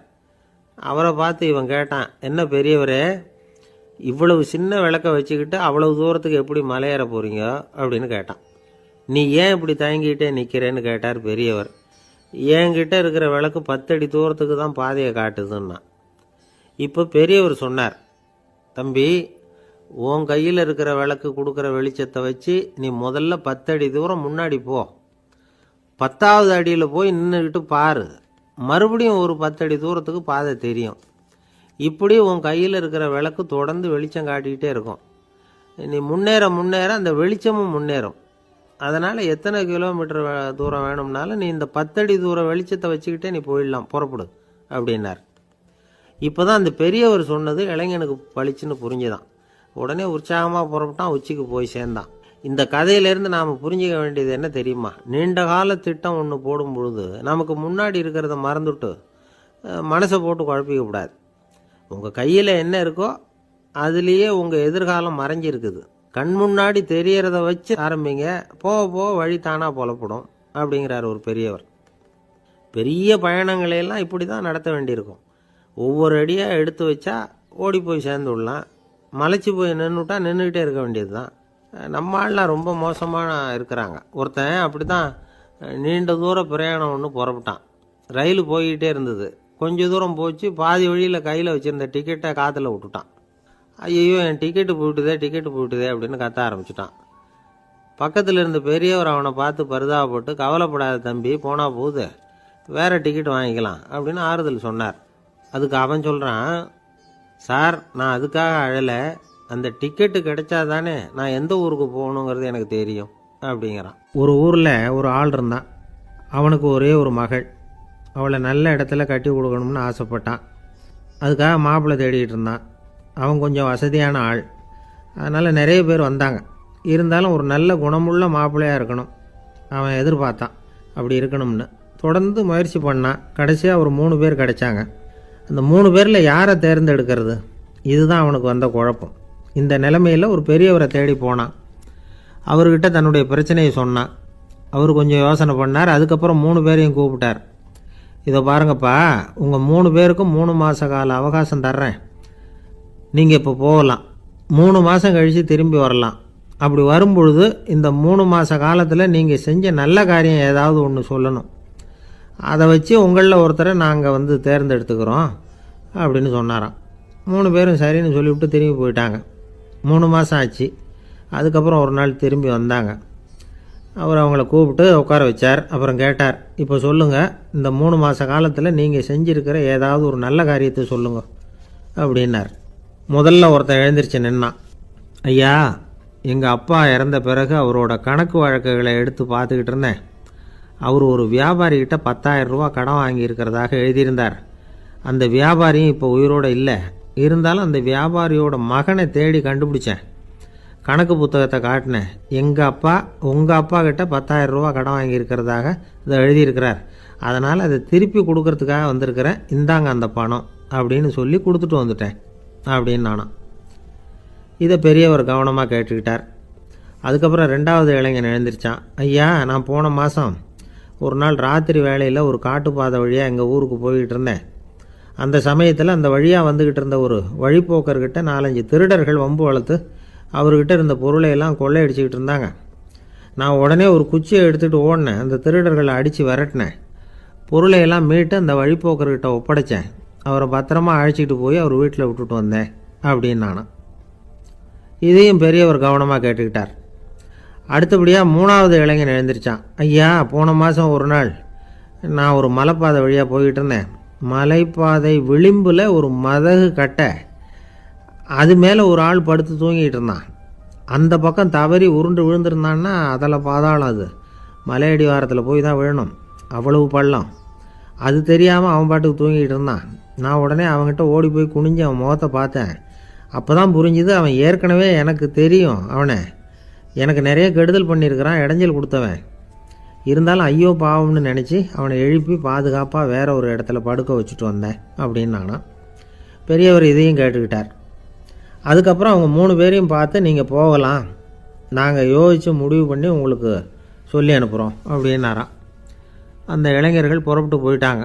அதுக்கப்புறம் அந்த பெண்ணோட அப்பாவை பார்த்து சொன்னார், இந்த 3 பேருமே நல்ல பிள்ளைங்க தான், அதில் ஒன்றும் சந்தேகம் இல்லை. இருந்தாலும் இந்த 3 பேர் செஞ்ச செயல்களையும் ஒப்பிட்டு பார்க்க வேண்டியிருக்கு. முதல் இளைஞன் நேர்மைக்கு எடுத்துக்காட்டாக விளங்குறான். இந்த காலத்தில் இது மாதிரி இளைஞர்களை பார்க்குறது ரொம்ப கஷ்டம்தான். இருந்தாலும் அவன் கடமையை தான் செஞ்சான். 2வது இளைஞன் நல்ல வீரன், தைரியசாலி. ஒரு வீரன் எதை செய்யணுமோ அதைத்தான் இவன் செஞ்சான். இவன் ஒரு லட்சிய மனிதன். 3வது இளைஞன் தன்னுடைய பகைவனுக்கே உதவி செஞ்சிருக்கான். அவன் உயிரை காப்பாற்றியிருக்கிறான். பகைவனுக்கு அருள்வதுங்கிறது ஒரு சாதாரண மனுஷனால் செய்யக்கூடிய காரியம் இல்லை. பகையை மறக்கிறதும் பகைவனுக்கு அருள்வதும் தெய்வீக பண்புகள். அதனால் இவனையே உன்னுடைய மகளுக்கு ஏற்ற மாப்பிள்ளையா தேர்ந்தெடுக்கலாம் அப்படின்னு சொன்னாங்களாம். ஒரு நல்ல நாளில் அவங்களுக்கு திருமணம் நல்ல விதமாக நடந்து முடிஞ்சுதான். இது சுவாமி சின்மயானந்தர் சொல்லியிருக்கிற ஒரு கதை. இதிலேருந்து நாம் புரிந்து கொள்ள வேண்டிய ஒரு கருத்து, நமக்கு கெடுதல் பண்ணவங்களுக்கும் நாம் நல்லது செய்யணும். ஆனால் நடைமுறையில் அப்படி நம்மளால் செய்ய முடியறதில்ல. அதுதான் சிக்கல். நம்மால் ஒருத்தங்கிட்ட கேட்டேன், ஏண்டா உன்னுடைய பகைவன் ஒருத்தன் அது மாதிரி ஒரு மலைப்பாதை மதகு கட்டையில் படுத்திருந்தா உடனே நீ என்ன நினைப்ப அப்படின்னு கேட்டோம். இது ஒரு அருமையான சந்தர்ப்பம்னு நினைப்பேன் அப்படின்னா. எதுக்குன்னு கேட்டோம். அவனை அந்த பக்கமாக உருட்டி கீழே தள்ளுறதுக்கு அப்படின்னா. ஒரு காடு, அங்கே புத்தர் அவர் பாட்டுக்கு நடந்து போய்கிட்டே இருக்கிறார். அவருக்கு பின்னாடி ஒரு குரங்கு, அதுவும் தொடர்ந்து வந்துக்கிட்டே இருக்குது. புத்தர் திரும்பி பார்த்தார். குரங்கு அப்படியே குதித்து உயர எழும்பி ஒரு கிளையில் போய் உக்காந்துது. ஏன் இப்படி பண்ணுறேன்னு கேட்டார் புத்தர். என்னை சாதாரணமாக நினைக்க வேணாம், நான் மகாமந்தி, என்னால் எல்லாம் முடியும், முடியாதுங்கிற வார்த்தையே என்னுடைய அகராதியில் கிடையாது, என்ன வேணும்னாலும் செய்வேன் அப்படின்னுது. அப்படின்னா ஒரு பந்தயம் வச்சுக்கலாமான்னார் இவர். வச்சுக்கலாமேன்னுது. வேற ஒன்றும் இல்லை, இப்போ நீ மேலே எழும்பி அந்த கிளையில் உட்காந்தது மாதிரி அங்கேருந்து தாவி என் உள்ளங்கையில் உட்காரணும், அவ்வளவுதான் அப்படின்னார். அப்படி உட்காந்துட்டா என்ன பரிசு அப்படின்னு கேட்டது அது. சொர்க்கத்தில் இருக்கிற மாமன்னன் மரகத சக்கரவர்த்தியை என்னோட இருக்கும்படியாக கூப்பிட்டுக்கிறேன். அந்த சமயத்தில் அவருடைய அரியணை அங்கே காலியாகிடும், நீ அதில் போய் உட்காந்துக்கலாம். பந்தயத்தில் தோத்துட்டா ஒரு கல்ப காலம் இந்த பூமியில் வாழ வேண்டியிருக்கும், அதுக்கு பிறகு தான் என்கிட்ட வர முடியும், என்ன சொல்கிற அப்படின்னார். குரங்குக்கு தாவறது ஒரு பெரிய காரியமா? இது எனக்கு ரொம்ப சாதாரண விஷயம், என்ன இப்போவே தாவட்டுமா அப்படின்னுது. சரின்னு சொல்லி உள்ளங்கையை நீட்டினார். அவருடைய கை தாமரை இலை அளவுக்கு அப்படியே விரிஞ்சுது. குரங்கு சௌரியமாக உட்கார்றதுக்காக. குரங்கு தாவறதுக்கு தயாராச்சு. அதுக்கு முன்னாடி ஒரு சின்ன யோசனை அதுக்கு. இந்த கிளையிலேருந்து அந்த கைக்கு தாவறது எனக்கு ரொம்ப அற்பமான ஒரு வேலை, இது ரொம்ப சாதாரணம், என்னுடைய கௌரவத்துக்கு இது சரியாக இருக்காது. அதனால் நான் என்ன பண்ண போகிறேன்னா, இங்கேருந்து கிளையிலேருந்து அப்படியே உயர எழும்ப போகிறேன். எழும்பி மேல் உலகம் போய் அங்கே ஒரு சுற்றிவிட்டு அதுக்கப்புறம் அங்கேருந்து நேராக இந்த கையில் உட்கார போகிறேன் அப்படின்னு நினச்சிது. என்ன யோசிக்கிற அப்படின்னார் புத்தர். ஒன்றும் இல்லை, இந்த பாயிரம் பார் அப்படின்னு சொல்லி தாவி உயர போயிட்டுது. கொஞ்ச நேரத்தில் வான உலகத்துக்கே போய் சேர்ந்துட்டுது. அங்கே போய் பார்த்தா அங்கே ஒரு 5 பளிங்கு தூண்கள் இளம் சிவப்பு நிறத்தில் நின்றுக்கிட்டு இருக்குது.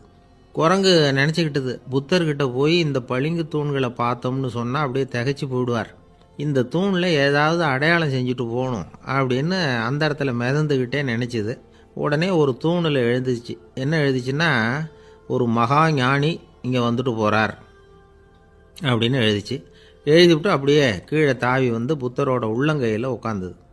எப்படி பார்த்தீங்களா என்னுடைய வேலை? வான உலகத்துக்கே போய் அங்கே இருக்கிற 5 பளிங்கு தூண்களை பார்த்துட்டு அதில் நான் வந்த விவரத்தை எழுதி வச்சுட்டு அதுக்கப்புறம் இங்கே வந்திருக்கிறேன் அப்படின்னுது ரொம்ப பெருமையாக. அப்படியா அப்படின்னார் புத்தர். ஆமாம், சந்தேகமாக இருந்தால் வாங்க, அழைச்சிட்டு போய் காட்டுறேன் அப்படின்னுது அந்த குரங்கு. அதுக்கு தேவையில்லை, அப்படியே கொஞ்சம் கீழே குனிஞ்சு பார்த்து தெரியும் அப்படின்னார் புத்தர். அங்கே பார்த்தா புத்தரோட உள்ளங்கை தெரிஞ்சுது. நல்லா உத்து பார்த்துது. அவரோட ஒரு விரலில் அது எழுதிய வாசகம் தெரிஞ்சுது. குரங்கு யோசனை பண்ணிச்சு, அப்படின்னா வானத்தில் நான் பார்த்தது புத்தரோட விரல்களா அப்படின்னு யோசிச்சுது. இதை புரிஞ்சுக்கிட்ட உடனே அந்த குரங்கோட கர்வம் அழிஞ்சு போச்சான். நம்ம மனசு தான் இந்த குரங்கு, மனம்ங்கிறதும் ஆணவம்ங்கிறதும் ஒரு நாணயத்தின் ரெண்டு பக்கங்கள். மனம் உள்ளவரை ஆணவமும் இருக்கும். மனம் அழிஞ்சாதான் ஆணவம் அழியும். மனம் அழிய வேண்டும் அப்படின்னு பெரியவங்க சொல்கிறது இந்த அர்த்தத்தில் தான். நம்ம ஆளுங்க சவால் விடுறதெல்லாம் வேறு மாதிரி. ஒருத்தன் ஒரு வாய்க்காலை தாண்டுறேன்னு பந்தயம் கட்டி தாண்ட முடியாமல் வாய்க்காலில் விழுந்து காலை உடச்சிக்கிட்டு கட்டு போட்டுக்கிட்டு வந்தான். ஏன்டா அப்படின்னு கேட்டாங்க. நான் பந்தயம் கட்டின நேரம் சரியில்லை அப்படின்னா. எப்படிறான்னு கேட்டிருக்காங்க. வாய்க்காலில் தண்ணி இருக்கிற நேரமாக பார்த்து பந்தயம் கட்டியிருக்கணும் அப்படின்னானா. ஒரு அம்மா, அவங்களுக்கு 35 வயசு இருக்கும். குடும்பத்தில் எந்த கஷ்டமும் இல்லை. இருந்தாலும் காரணம் இல்லாமல் பிள்ளைங்க பேரில் கோவப்படுறது, எரிஞ்சு விழுறது அவங்க வழக்கம். பிள்ளைங்க அழும். உடனே அவங்க மனசும் சங்கடப்படும். இன்னொரு அம்மா, நல்ல வேலையில் இருக்கிறவங்க, வாரத்துக்கு ஒரு தடவையாவது தலைவலி வந்துடும். இவங்களுக்கெல்லாம் உடம்புல எந்த கோளாறும் இல்லை, மனசு மட்டும் சரியாக இருக்காது. தூக்க மாத்திரை கையில் வச்சுருப்பாங்க. 30-35 வயசுடைய பெண்களுக்கு சர்வசாதாரணமாக காணப்படுகிற மனக்கோளாறு இது. இதுக்கு பேர் மனவாட்டம், டிப்ரெஷன், மனமடிவு அப்படின்னு சொல்லலாம். இந்த நோய்க்கு அறிகுறி என்ன தெரியுமா? மனசில் வருத்தமான உணர்வு இருக்கும். அடிக்கடி அழலாம் போல தோணும். முன்னால் எல்லாம் எந்தெந்த செயலில் ஆர்வம் இருந்ததோ அதெல்லாம் குறைஞ்சிரும், அல்லது சுத்தமாகவே ஆர்வம் இல்லாமல் போயிடும். சில பெண்கள் இளம் வயசில் பக்கத்தில் இருக்கிறவங்க கிட்ட கலகலப்பாக பேசுவாங்க. வீட்டை அலங்கரிக்கிறதுல ஆர்வம் இருக்கும். இப்போ அதிலெல்லாம் ஆர்வம் இல்லாமல் போயிடும். எந்த வேலை செஞ்சாலும் சீக்கிரம் களைப்பு அடைஞ்சுடுறது மாதிரி ஆகிடும். நமக்கு யாருமே உதவியாக இல்லை, நம்ம எல்லாரும் கை விட்டுட்டாங்க போல இருக்குதே அப்படிங்கிற உணர்வுலாம் உண்டாகும். தன்னைத்தானே குறை சொல்லிக்குவாங்க. நாம் தப்பு பண்ணிவிட்டோம் போல இருக்குதே அப்படின்னு தோணும். குற்றம் பண்ணிட்டதா நினச்சி கஷ்டப்படுவாங்க. பசி இருக்காது, தூக்கத்தில் தொந்தரவு இருக்கும். அடிக்கடி செத்து போடலாங்கிற உணர்வு வரும். தற்கொலை பண்ணிக்கலாங்கிற எண்ணம் உண்டாகும். சில பேர் தற்கொலை முயற்சியில் கூட ஈடுபடுவாங்க. சில பேருக்கு பலவிதமான உடல் வலிகள் இருக்கும், பலவீனம் இருக்கும், சீக்கிரமாக களைப்படைஞ்சு போடுவாங்க. இதெல்லாம் மனவாட்ட நோய்க்கான தன்மைகள். இந்த மனவாட்டம், அதாவது டிப்ரெஷனை 2 வகையாக பிரிக்கலாமா. ஒன்று தானாக உண்டாக்கிக்கிறது, இன்னொன்று எதிர் விளைவை உண்டு பண்ணுகிற அல்லது நரம்பு சம்பந்தப்பட்ட டிப்ரெஷன். தானாக உண்டாக்கிக்கிற மனவாட்ட நோய் இருக்குது பாருங்கள், அதுக்கு ஏதாவது சூழ்நிலை காரணமாக இருக்கலாம், அல்லது இல்லாமலும் போகலாம். மூளையில் டொப்பாமைன் அல்லது செரட்டோனின் இதோட அளவு குறையும் பொழுது இந்த டிப்ரெஷன் உண்டாகுது. இதுக்கு ஓரளவு பிறவி காரணங்கள் கூட இருக்கலாம். குடும்பத்தில் வேறு சிலருக்கும் வரலாம். பாதிக்கப்பட்ட பெண்ணை பார்க்குறதுக்கு பலவீனமாக தெரியும். கடுமையான குற்ற உணர்வு இருக்கும். தனியாக இருக்கிறதுக்கு ஆசைப்படுவாங்க. நடு ராத்திரியில் எழுந்திரிச்சு உட்காந்து கஷ்டப்பட்டுக்கிட்டு இருப்பாங்க. கொடூரமான முறையில் தற்கொலை பண்ணிக்க முயற்சி பண்ணுவாங்க. தீ வச்சுக்கிறது, அமிலத்தை குடிக்கிறது, தூக்கில் தொங்குறது. இப்படி தானாக வரவழைச்சிக்கிற மனவாட்ட நோய் மறையக்கூடிய நோய். ஒரு தடவை வந்தால் 3லேருந்து 6 மாதம் வரைக்கும் நீடிக்கும். இடைப்பட்ட காலங்களில் நோயாளி இயல்பாக இருப்பார். எதிர் விளைவை உண்டு பண்ணுகிற அல்லது நரம்பு சம்பந்தப்பட்ட மனவாட்ட நோய் எப்படின்னா, கணவன் மனைவி, மாமியார் மருமகள், இப்படிப்பட்ட உறவு முறை பிரச்சனைகள், தோல்விகள், எரிச்சல்கள், ஆஃபீஸு பிரச்சனை, இப்படிப்பட்ட சூழ்நிலையால் உண்டாகிறது. எல்லாத்துக்கும் மருந்து இருக்குது, மார்க்கம் இருக்குது, கவலைப்பட வேண்டியதில்லை. தைரியமாக இருக்கணும். உளவியல் மருத்துவம் இதுக்கு ரொம்ப உபயோகமாக இருக்கும். சில பெண்களை பாருங்கள், அவங்க எதுக்கும் அலட்டிக்கிறது இல்லை. ஒரு அம்மா அப்படி தான் தன்னுடைய கணவனை அழைச்சிக்கிட்டு ஒரு மனநோய் மருத்துவர்கிட்ட வந்தாங்க. டாக்டர், எங்கள் வீட்டுக்காரர் திடீர்னு ஒரு மாதிரி ஆயிட்டார், வித்தியாசமாக நடந்துகிறார். எப்படின்னா, இவர் தன்னையே ஒரு ஒட்டடை பூச்சியாக நினச்சிக்கிட்டு இருக்கிறார்.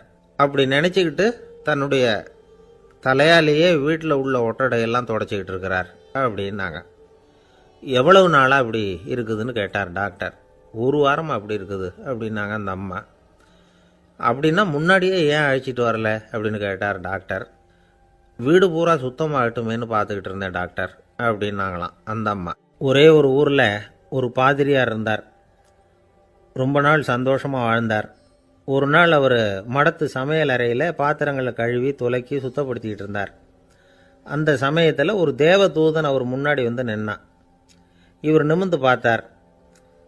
ஆண்டவர் என்னை உங்ககிட்ட அனுப்பியிருக்கிறார். பரலோகத்தில் வாசம் செய்யறதுக்கு உங்களுக்கு நேரம் வந்துட்டுது அப்படின்னு நான் அந்த ஆள். ஆண்டவருக்கு என்னோட ஞாபகம் வந்ததுக்கு நன்றி. ஆனாலும் இப்போ இங்கே நீயே பாரு, எவ்வளவு பாண்டங்கள் பாக்கி இருக்கு, இவ்வளவையும் நான் சுத்தப்படுத்த வேண்டியிருக்கு. நான் நன்றி கெட்டவனாக இருக்க விரும்பலை. இந்த பணியை முடிக்கிற வரைக்கும் என்னுடைய பரலோக வாழ்வை தள்ளி வைக்க முடியுமா? நீ என்ன நினைக்கிற அப்படின்னு கேட்டார். தேவதூதன் தனக்கே உரிய விவேகத்தோட அன்போட பாதிரியாரை பார்த்தான். சரி, என்ன செய்யலாம்ங்கிறத அப்புறம் சொல்கிறேன் அப்படின்னு சொல்லிவிட்டு புறப்பட்டு போயிட்டான். ஒரு நாள் அந்த பாதிரியார் தோட்டத்தில் உள்ள களைகளையெல்லாம் ஒரு களை கொத்தியால் கொத்தி களை எடுத்துக்கிட்டு இருக்கிறார். அந்த சமயத்தில் இந்த தேவதூதன் மறுபடியும் அவர் முன்னாடி நிற்கிறான். பாதிரியார் பார்த்தார். இதை பாரு, இந்த தோட்டம் பூராவும் எவ்வளவு களை மண்டி கிடக்கு, பரலோகம் கொஞ்ச காலம் எனக்காக பொறுத்திருக்கலாம்னு நீ நினைக்கிறியா அப்படின்னு கேட்டார். தேவதூதன் சிரிச்சுக்கிட்டே மறுபடியும் மறைஞ்சிட்டான்.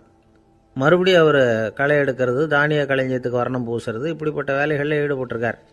இன்னொரு நாள் ஒரு மருத்துவமனையில் நோயாளிகளை கவனிச்சுக்கிட்டு ரொம்ப தீவிரமாக இருக்கிறார் அந்த பாதிரியார். ஒரு நோயாளியோட தாகத்துக்கு தண்ணீர் கொடுத்துட்டு நிமிர்ந்து பார்க்குறப்போ தேவதூதன் மறுபடியும் அவர் முன்னாடி நிற்கிறான். இந்த தடவை பாதிரியார் தன்னலமற்றவராக பேரன்பை காட்டக்கூடிய வகையில் தன்னுடைய 2 கைகளையும் உயர்த்தியபடி தேவதூதனின் கவனத்தை பிணியால் வாடக்கூடிய நோயாளிகளின் பக்கம் திருப்பினாராம். தேவதூதன் ஒன்றும் சொல்லலை, மறைஞ்சிட்டான். அன்னைக்கு சாயந்தரம் பாதிரியார் மடத்தில் உள்ள தன்னுடைய அறைக்கு போய் இளைப்பாறினார். யோசித்து பார்த்தார். தேவதூதனையும் தேவதூதனின் விருப்பத்தையும் பல நாள் தள்ளி போட்டு வந்ததையும் அவர் ரொம்ப நினச்சி பார்த்தார். திடீர்னு தான் முதுமை அடைகிறதையும் சோர்வு அடைகிறதையும் உணர்ந்தார். ஆண்டவரை நினச்சார். ஆண்டவரே, உம்முடைய தூதனை மறுபடியும் என்கிட்ட அனுப்புனா நான் சந்திக்கிறதுக்கு ஆவலாக இருக்கேன் அப்படின்னு சொல்கிறப்பவே தேவதூதன் பக்கத்தில் நின்னான். பாதிரியார் நிமிர்ந்து பார்த்தார். நீ இப்போவே என்னை அழைச்சிக்கிட்டு போக விரும்பினா நான் பரலோகத்துக்கு வர்றதுக்கு தயாராக இருக்கேன்னார். தேவதூதன் அந்த பாதிரியாரை அன்போடவும் விவேகத்தோடவும் பார்த்து, நீங்கள் என் கூட பரலோகத்துக்கு வர்ற தயாராக இருக்கிறதா சொல்கிறீங்க, ஆனால் நீங்கள் இது வரைக்கும் வேறு எங்கே இருந்ததா நினைக்கிறீங்க அப்படின்னானோ. அப்படின்னா இது வரைக்கும் இருந்த இடம்தான் பரலோகம் அப்படிங்கிறத உணர்த்தியிருக்கிறான். பரலோகம்னா என்னென்னு புரிஞ்சுக்கிறதுக்கு இந்த சம்பவம் நமக்கு உதவியாக இருக்குது.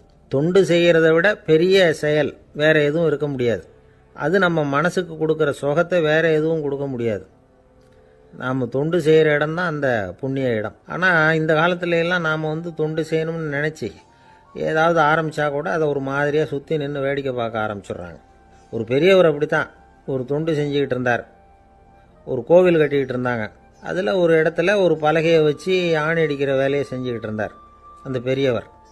ஒரு சின்ன பையன் அதை ரொம்ப ஊக்கமாக அக்கறையாக கவனிச்சிக்கிட்டு இருந்தான். பெரியவர் இதை கவனித்தார். என்னப்பா பார்க்குற, உனக்கும் இது மாதிரி தொண்டு செய்யணும்னு ஆசையாக இருக்கா அப்படின்னு கேட்டார்.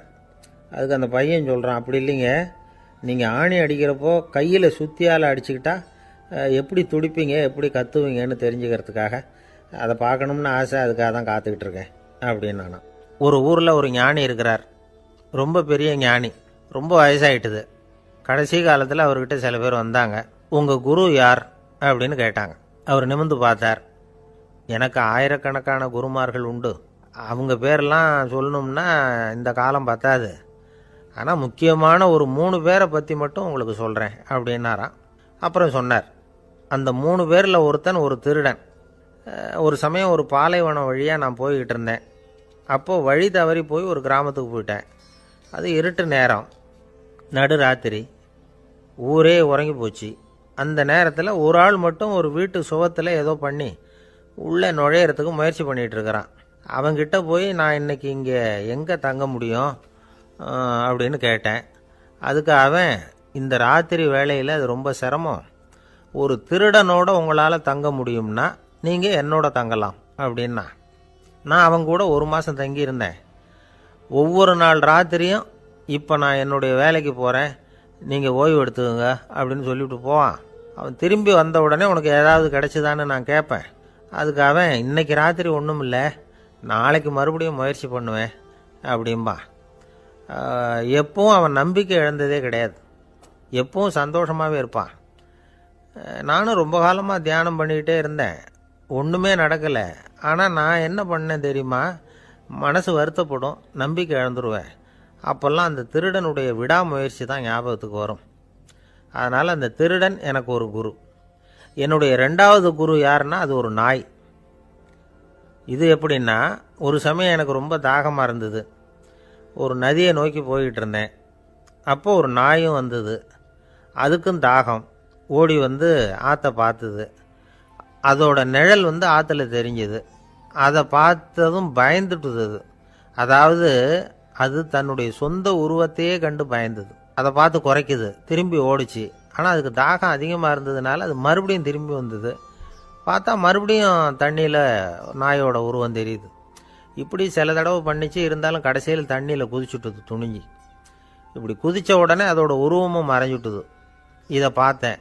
நான் என்ன புரிஞ்சுக்கிட்டேன்னா, எவ்வளவு தான் பயம் இருந்தால் கூட ஒருத்தன் தைரியமாக காரியத்தில் இறங்கணும் அப்படிங்கிறத புரிஞ்சுக்கிட்டேன். இந்த போதனை அந்த நாய்கிட்ட இருந்து எனக்கு கிடைச்சிது. இது ஒன்று. அடுத்தது என்னுடைய 3வது குரு யாருன்னா அது ஒரு சின்ன குழந்தை. நான் ஒரு சமயம் ஒரு நகரத்துக்கு போனேன். அங்கே ஒரு குழந்தை எரிகிற மெழுகுவத்தி ஒன்று எடுத்துக்கிட்டு வந்தது. நான் அந்த குழந்தைய பார்த்து வேடிக்கையாக கேட்டேன், ஏன் பாப்பா இந்த மெழுகுவத்தியை நீயாவே கொளுத்துனியா அப்படின்னு கேட்டேன். ஆமான்னுது அந்த குழந்தை. சரி, இந்த மெழுகுவத்தி முன்னாடி எரியாமல் இருந்தது, இப்போ எரியுது. இந்த மெழுகுவத்திக்கு வெளிச்சம் எங்கேருந்து வந்தது, அதை எனக்கு காட்ட முடியுமா அப்படின்னு கேட்டேன் அந்த குழந்தைகிட்ட. இதுக்கு அந்த குழந்தை சிரிச்சுக்கிட்டு அந்த மெழுகுவத்தியை ஊதி அணைச்சுட்டுது. அதுக்கப்புறம் என்னை பார்த்து கேட்டுது, இப்போ இந்த மெழுகுவத்தியின் வெளிச்சம் போனதை பார்த்தீங்க இல்லையா, அது எங்கே போச்சுன்னு எனக்கு சொல்லுங்க அப்படின்னுது. அந்த குழந்தை இப்படி கேட்டதும் என்கிட்ட இருந்த ஆணவம் அழிஞ்சுட்டுது. நான் படித்ததெல்லாம் அந்த வினாடியில் சுக்கு நூறாக போயிட்டுது. என்னுடைய முட்டாள்தனத்தை நான் உணர்ந்தேன் அப்படின்னு இவ்வளவும் அந்த ஞானி விவரமாக சொன்னாராம். அதனால் நாம் இன்னார்கிட்டே இருந்து தான் இதை கற்றுக்கணுங்கிறது இல்லை, யாருக்கிட்டே இருந்தும் எதையும் கற்றுக்கலாம். நம்மால் ஒருத்தன் ஒரு நாய் வளர்த்துக்கிட்டு இருந்தான். அந்த நாய்க்கு வால் கிடையாது. யாரோ ஏற்கனவே வெட்டி எடுத்துட்டாங்க. இந்த நாய் தான் சார் எனக்கு குரு, அதுகிட்டே இருந்து கூட நான் பாடம் கற்றுக்கிட்டு இருக்கிறேன் அப்படின்னா. அப்படி என்ன கற்றுக்கிட்டேன் இந்த வால் இல்லாத நாய்கிட்டே இருந்து அப்படின்னு கேட்டோம். நாம் யாருக்கிட்டையும் வாலாட்டக்கூடாது அப்படிங்கிற பாடத்தை அதுகிட்டே இருந்து தான் நான் கற்றுக்கிட்டேன் அப்படின்னா. ஒருத்தர் சிகரெட்டும் கையுமா வந்தார்.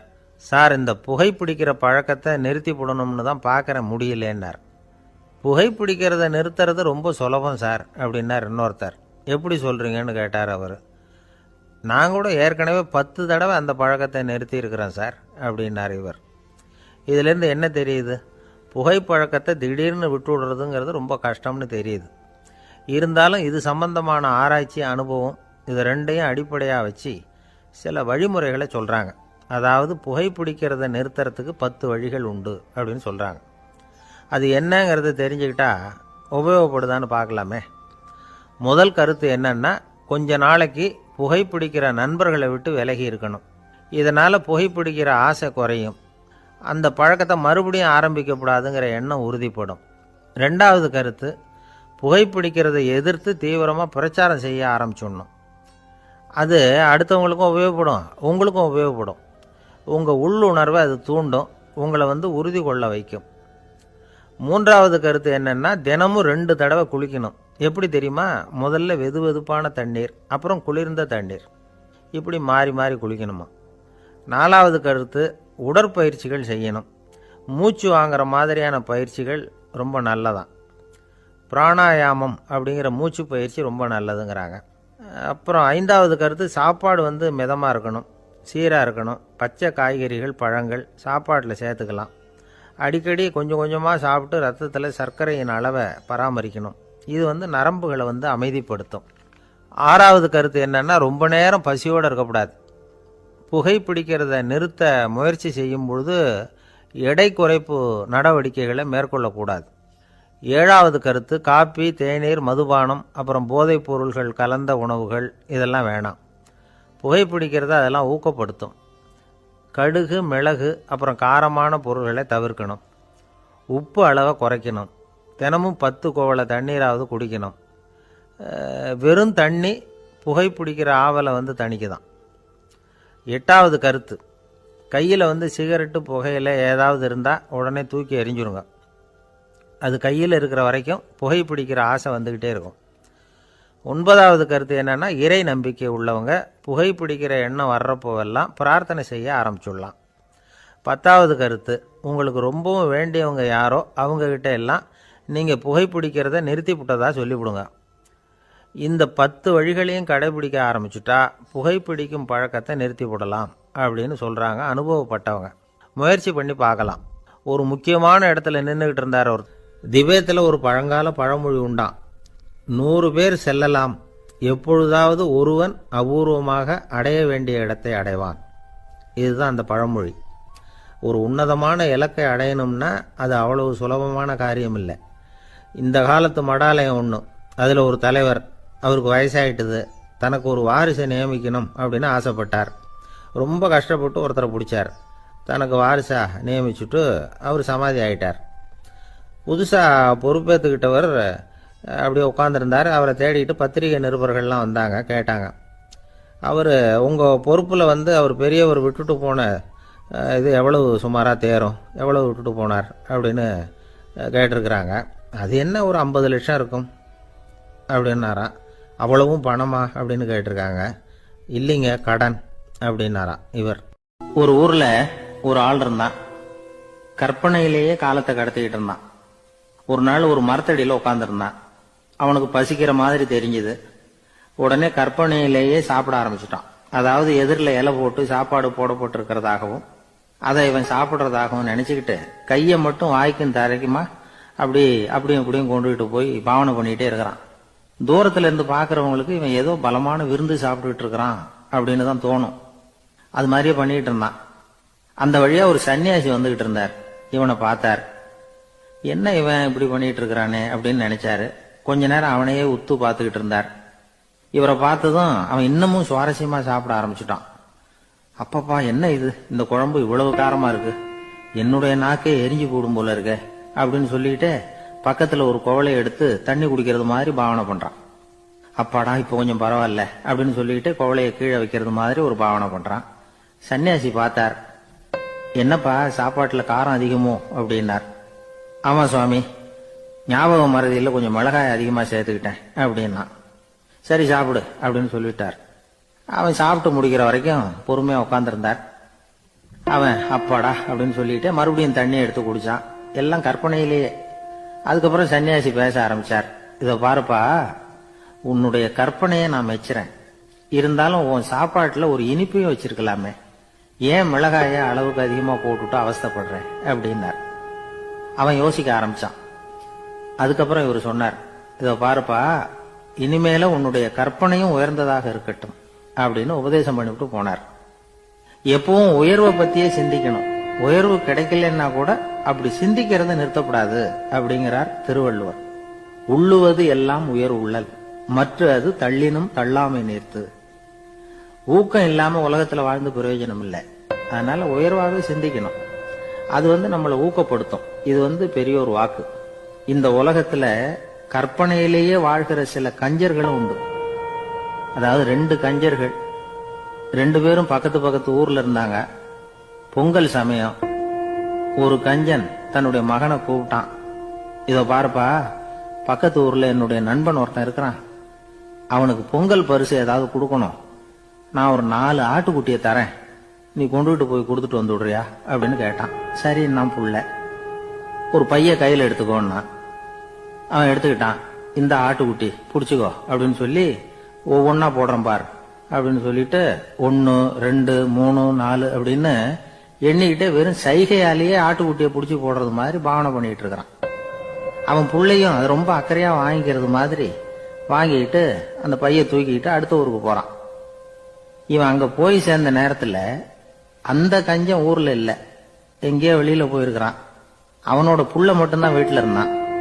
இவன் அவன்கிட்ட, இதை பாரு, எங்க அப்பா உங்க அப்பாவுக்கு ஆட்டுக்குட்டி கொடுத்து அனுப்பியிருக்கிறாரு, குடிச்சுக்கோ அப்படின்னு சொல்லி பாவனையிலேயே ஒவ்வொன்னா எடுத்து அவன்கிட்ட கொடுத்துட்டான். அவனும் வாங்கிட்டான் வாங்கறது மாதிரி. அப்புறம் சொன்னான், சரிப்பா, நானும் பதிலுக்கு ஏதாவது ஒன்னுகிட்ட கொடுக்கணும் இல்லையா, அதனால அந்த பைய புடி, ஒரு 10 எலுமிச்சம்பழம் தரேன், பதிலுக்கு அதை நீ எடுத்துட்டு போ அப்படின்னு சொல்லி கையாலேயே ஒவ்வொன்னா எடுத்து போடுறது மாதிரி பாவனை பண்ணிவிட்டான். அவனும் ரொம்ப நன்றி அப்படின்னு சொல்லிவிட்டு அதை வாங்கிட்டு போயிட்டான். கொஞ்ச நேரம் கழிச்சு வெளியில போயிருந்த அப்பங்காரன் திரும்பி வந்தான். உள்ள சொன்னான், அப்பா, உன்னோட நண்பர் அவருடைய மகன் மூலமா உனக்கு 6 ஆட்டுக்குட்டி கொடுத்து அனுப்பியிருந்தார். நானும் பதிலுக்கு ஒரு 10 எலுமிச்சம்பழம் கொடுத்து அனுப்பியிருக்கிறேன் அப்படின்னா. எப்படிடா கொடுத்தேன்னு கேட்டார் அப்பா. இப்படிதான் கொடுத்தேன்னு சொல்லி சைகையிலேயே காட்டினான்.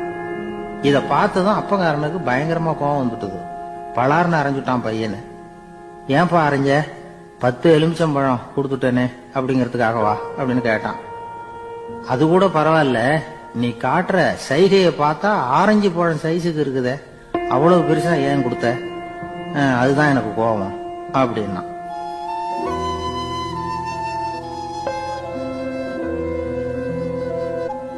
ஒரு ஊர்ல ஒரு சித்தர் இருந்தார், சூஃபி சித்தர். அவர் ஞானம் பெற்ற ஒரு சித்தர். ஒரு நாள் அந்த நாட்டு மன்னன் அவரை பார்க்கறதுக்காக வந்தான். என்ன வேணும் உனக்குன்னு கேட்டார். நான் கடவுளை பார்க்கணும், அதுக்கு நீங்க தான் உதவி பண்ணணும் அப்படின்னா அவன். சித்தர் கொஞ்சம் யோசனை பண்ணார். சரி, போயிட்டு நாளைக்கு வாங்கினார். அதே மாதிரி மன்னன் போயிட்டு அடுத்த நாள் வந்தான். இங்க நீ என்னோட ஒரு வாரம் தங்கி இருக்க வேண்டியிருக்கும்னார். சரின்னா ஒரு பிச்சை பாத்திரத்தை தூக்கி கையில கொடுத்தார். அவனுக்கு ஒன்றும் புரியல, இருந்தாலும் வாங்கிட்டான். வாங்கிட்டு இதை என்ன செய்யணும் அப்படின்னு கேட்டான். இதை ஒன்றும் செய்ய வேணாம், இதை எடுத்துக்கிட்டு பக்கத்துல உள்ள கிராமங்களுக்கு போ, வீடு வீடா பிச்சை எடுத்துக்கிட்டு வா. அப்படி வந்த பிறகுதான் உனக்கு சாப்பாடும் ஓய்வும் கிடைக்கும். ஒரு வாரம் அப்படி செய்ய, அதுக்கப்புறம் 8வது நாள் நாம கடவுளை பத்தி யோசிக்கலாம் அப்படின்னார். இப்படி ஒரு சொன்னதை கேட்டதும் அந்த அரசனுக்கு அதிர்ச்சி ஆயிட்டுது. ஒரு மாதிரி ஆயிட்டான்.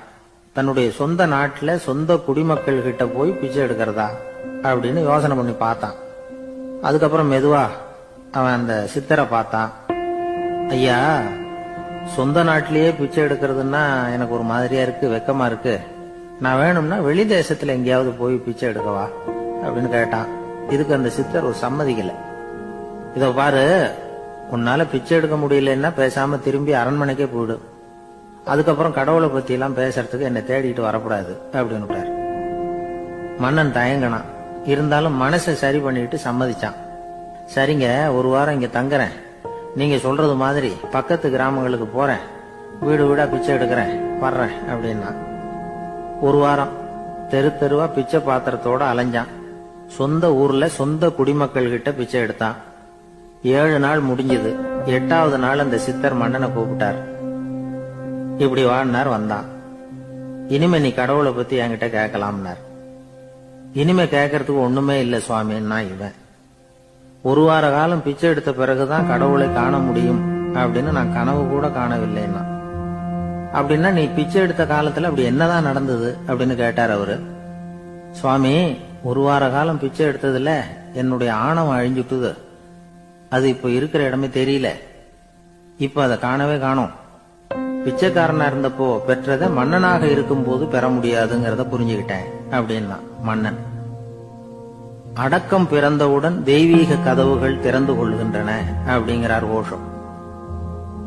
நம்மால் ஒருத்தன் ஆணவம் அழியணுங்கிறதுக்காக ஒரு திருவோட்டை எடுத்துக்கிட்டு தெரு தெருவா பிச்சை எடுக்க ஆரம்பிச்சான். என்ன, தெய்வீக கதவுகள் திறந்துதா அப்படின்னு கேட்டார் ஒருத்தர். தெய்வீக கதவு திறக்கிறதுக்கு முன்னாடியே எங்க வீட்டு கதவு சாத்திக்கிட்டுதுன்னா. என்னடா சொல்றேன்னார். இனிமே வீட்டுக்குள்ளேயே வர வேணாம், இதையே தொழிலா வச்சுக்கோ அப்படின்னு எங்க வீட்டுல சொல்லிவிட்டாங்க சார் அப்படின்னா.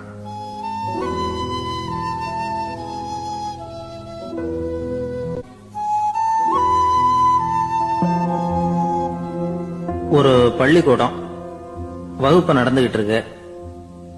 ஆசிரியர் பாடம் நடத்திக்கிட்டு இருக்கிறார். நடத்தி முடிச்ச உடனே கேட்டார், மாணவர்களே, இதுவரைக்கும் நான் நடத்தின பாடத்துல உங்களுக்கு ஏதாவது சந்தேகம் இருக்கா அப்படின்னு கேட்டார். அப்புறம் ஒவ்வொருத்தரா கேட்டார். ஒரு மாணவன் எழுந்திருச்சான். சார், எனக்கு சந்தேகம் எதுவுமே இல்லைன்னா. ஏன்னு கேட்டார். ஏன்னா எனக்கு நீங்க நடத்தின பாடம் தெளிவா புரிஞ்சு